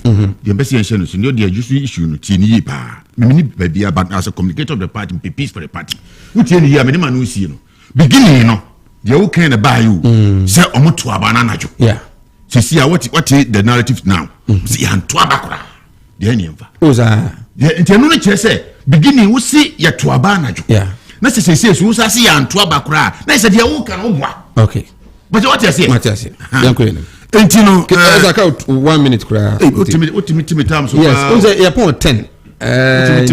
Mental times. See, I was 5 minutes in because I me record. Oh, into Mr. Rosamike, 10 minutes. Now, finally, no. Finally, the Maminka way, me time no so no you film that. Because platform no so you 1 minute square. Stop. Oh, this of me, me kasa generally. Me kasa generally. Tell me say so be a suffer crank on ye juma. Man, enemy kasa so mamudi. Suffer crano, my fancy my kasa. Na anya o dennis and kawe suffer pam babu no di. What's a politics in no? Bibia o answer obufuso because of politics. But say bia woni politics no mu. Ana suffer juma no kwa na oya. Wo be fan say bi kura me nue de o kekure bia won ti ase. Wo be nya abotre a kire me mu. Wo sha say so kasa on so di matem kura. Di matem. Eno behavior of suffer. Maybe so behavior no. Abibia no. Wo di abotre. Say mu say be bete wase. Nti maka say mi kura na anya o dan ka wo to bu kire me mu. No man ase. But you don't insult me. Attack me. Sabe say so Alan Mahama na favorite Ghana for promo so mo gina na to so about so be no. Me tie me researcher. Okay. Me no aso akase my so be. No account o keke na obi adi engineer discuss. My so be. So baby and it goes with methodologies. Research method be no use here. You saying two type of research method mu dey no use here. Sample plan be no use here. If you what is his scope? And I said research problem can dey. What brought about the research? But I was outline popularity about me. It was a question. What is that popularity mean? Popularity na you can say. The American say. The American say. Good. You were ally. Or see or person or contest be. Yeah. But baby, I mean MPP for be as and say. I contested one. I contested two. It was how bad you do. So I need position. Oh, party. Bombay. Some years ago. And you kill the kill some years ago. More party for you and more can say. Odiebo. Onya botana na adu nkomia na adu ko wia. Sasa na mo kan refi. Utie to boas mami. The person what you say. Adichie bia no. Yi new kiba. Okay. And I'm so make sure say part in the tradition. So, and yes sa dan kwa dan bondo bobia so person say. 3 nipa miensa. Okay. Nipa miensa. And ekwa akansi. Dey kan enya ne de. Doctor Simi enya ne de. Na kodu Doctor Simi sa so as me pamo de say no person competition. Me catch me try na catch you pay say. Me say here you as one man. Me minimum even here you no kra na say kire ne say. Economic intelligence unit. Yeah, mo free hin. I'm a global, you know, massa. Mumia, report to what I don't want. Yes, time. No, the report to other one. Yes, all kind basis. The plan, the research methodology for use here. Near the idea or they class as no way. What could not be no political? But finally, no, Mr. Yes, finally, what about me? Dear me, Amma, me, you can say. You're one.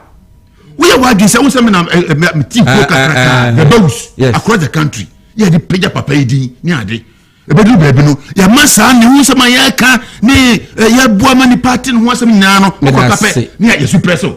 Ana ala no omu body ndi. Ete no na e bia sa anko for no say here you say. E di just kasa ti say once your daughter boy me our ambition. So be contest no. Se ku bi sori. See a project na. Mo mi project na. Me da say Evangelist Senior. Mintio, we are global info analytics. Yes. And EI. Yes, straight to the point. Good. The polls, which were conducted in all 16 regions in the country, saw Alan Chemantin lead the Vice President, Dr. Mahmoud Bawumia, by 36% to 33%. Omoye no regions ewo Ghana ha na omuwie no de omuhu say Alan Chemantin edi Dr. Bawumia enim kan. Alan won at the regions except the northern region, northeast, upper west, and upper east regions. Alan, apart from Sahara regions, 4 year mabubosui, esiriman temwes esoro hono. Ehona Bawumia hu ode wo, and yebeti ase ehono free. Enti nyase Alan enye bi kura na emom Bawumia edi nanim kan, but oba Asia regions na what they call the Akan regions.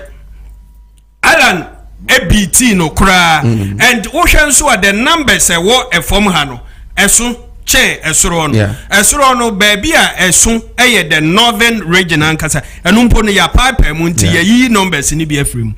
And then this is the second survey. Omo ye first one in January omo ye no na Alan Baumia was 30 na Baumia was 40%. Na Baus dey jinamu din na Baumia was 40%. And Alan was 28% in January. So ye betumi aka say in 3 months normal bebre na asesa. Metumi aka say Baumia ye din kakra na eboa no. Okay. But Nansay the Okoye no Central Region Pentecost for Center Hono. Akano pa because of Nensem Kayeno. Who say Emre ya dia se meka bibi chona emre fa so ebi re fikura ebi nso wa the importance no elusu kakra. And he say intimate me aka say Baumia pushi no man be kasa aye no. Asai bibia enti se yaba in the NDC nso John Dramani Mahama LED by 57%. Dr. Kwabnadu for 12%. Omo aka ne de omo form percentage de aka no monche. But for me hey, I'm for John Dramani Mahama. Okay. And I wish by now media, if I'm not being biased, John should have bare 90 something percent because the year 2016 2020 no nipa no mu yensia nipa num na ne John Koye John Mahama had 96%. A big ballot in Bikra say until he took something out. The poll also shows the president job rating approval declining from 34% in January to 27% in April 2022. Almost also share omampanyin modern bo. January omoye na Ghana fo a ewo gidie wo say omampanyin na nado dankwa ye bibi no no omoye 34%, which is a failure just a fail crap poto. Once a pass mark between fail and a pass near 50. Yeah, but percentage depending on the number of we are more number of the factors. Factors no. If you want to be how say mention my dream cry. Obi want to cry now say me who say enye. So all these we know senior it is factored into the percentage wise. Senior. My year summary because say if what you are saying here was see a komua obia oni na dwen oni say oye bibia na say you know ono ye fa na samon count the one say adwuma omo with the sample size na yin nyina wo ho obia opadi suya no wo kwa wo behu no it is there but I just did summary because of time. Ghana for ene ayeka say omo ewo ni mu gidie based on this survey no ewo 27%, which is say omampanyini gidie no drop and in a nutshell if I'm to sum it up with the EIU for the urban almost say NDC be we need 2024 for me as NDC nino me yema dwuma me nwi obipo but it serves as a guide most especially with this info analytics DRB MPP for Baumia for near the omopa you can rubbish it but you see you can't bury your head in the sand and pretend nothing is happening. You should pick it up and go by the regions. Now we yet to turn it around. That is why people do service and polls in this idea. For me, NDC baby need 2024 with His Excellency John Dramani Mahama. Good morning, sir. I'm Odi Dollar watching you live from Tetegu. I just want to ask who is breaking the 8 years. Funny people. We say good morning, sir Mike. This is your man from Atonsu Agogo. One man. Okay. Kindly tell the NPP man to stop talking about Ejoso, because if the people of Ejoso would have used the law into their hands, poor Yando wouldn't have been alive by now. Wow. Doc. Yeah. Yanko. You. Minya daji tie omo ye research no about on this survey no buy. Yeah, survey no buy yeah tie. Na me nu yakasa no was say the Dr. Baumia ko kan o keku no affect no but me tie wo mo no. It was done before. Yeah. Until I say impo no me dey me kra me very ono kra kan say we sure say after the speech omo ye na after the speech no pa enka ebesa sesa nema omo kan na omo no o kan say ebetima ko app than say ebeba down because na man for entinenka entina omo downgrade no omo down ha anything no me dey very sure say Alan where you be a popular crowd okay from 207 Alan Cash you say nema anko say de say na manfo ye de no yeah 2012 ye afei say about 2013 okrana I think the man resigned from the party because he feels say you should be but your man kwan but the me when say Alan so omo contest na nyo no kwa na ne group no ko when a set of people and echo so why are the people focusing on Alan say ono kwa na do so and then I meant say Argentina I was say ono kwa na say we ye a person or na do no so enya logical say eduru ho a nipa na kwakoto aba nipa amokoto aba no ohwa asa survey we no kra na according to the same man no was say oban I interview delegates me delegates no moto aba wo MPP mu no e no interview wo mo no mo no echo say if you were a delegate this is we a delegate awokoto aba enga obato ama ala ne ba umia ho na beto ama no but definitely Asante region there are so many making noise for Alan but omunya delegates okay system no be so many people in the same way there are so many also making noise for Baumia omunya delegates oh yeah sana pesa mchire anything no sa survey no in your no and reflect exactly what the outcome may be okay so Alan should not come in wow Alan will take us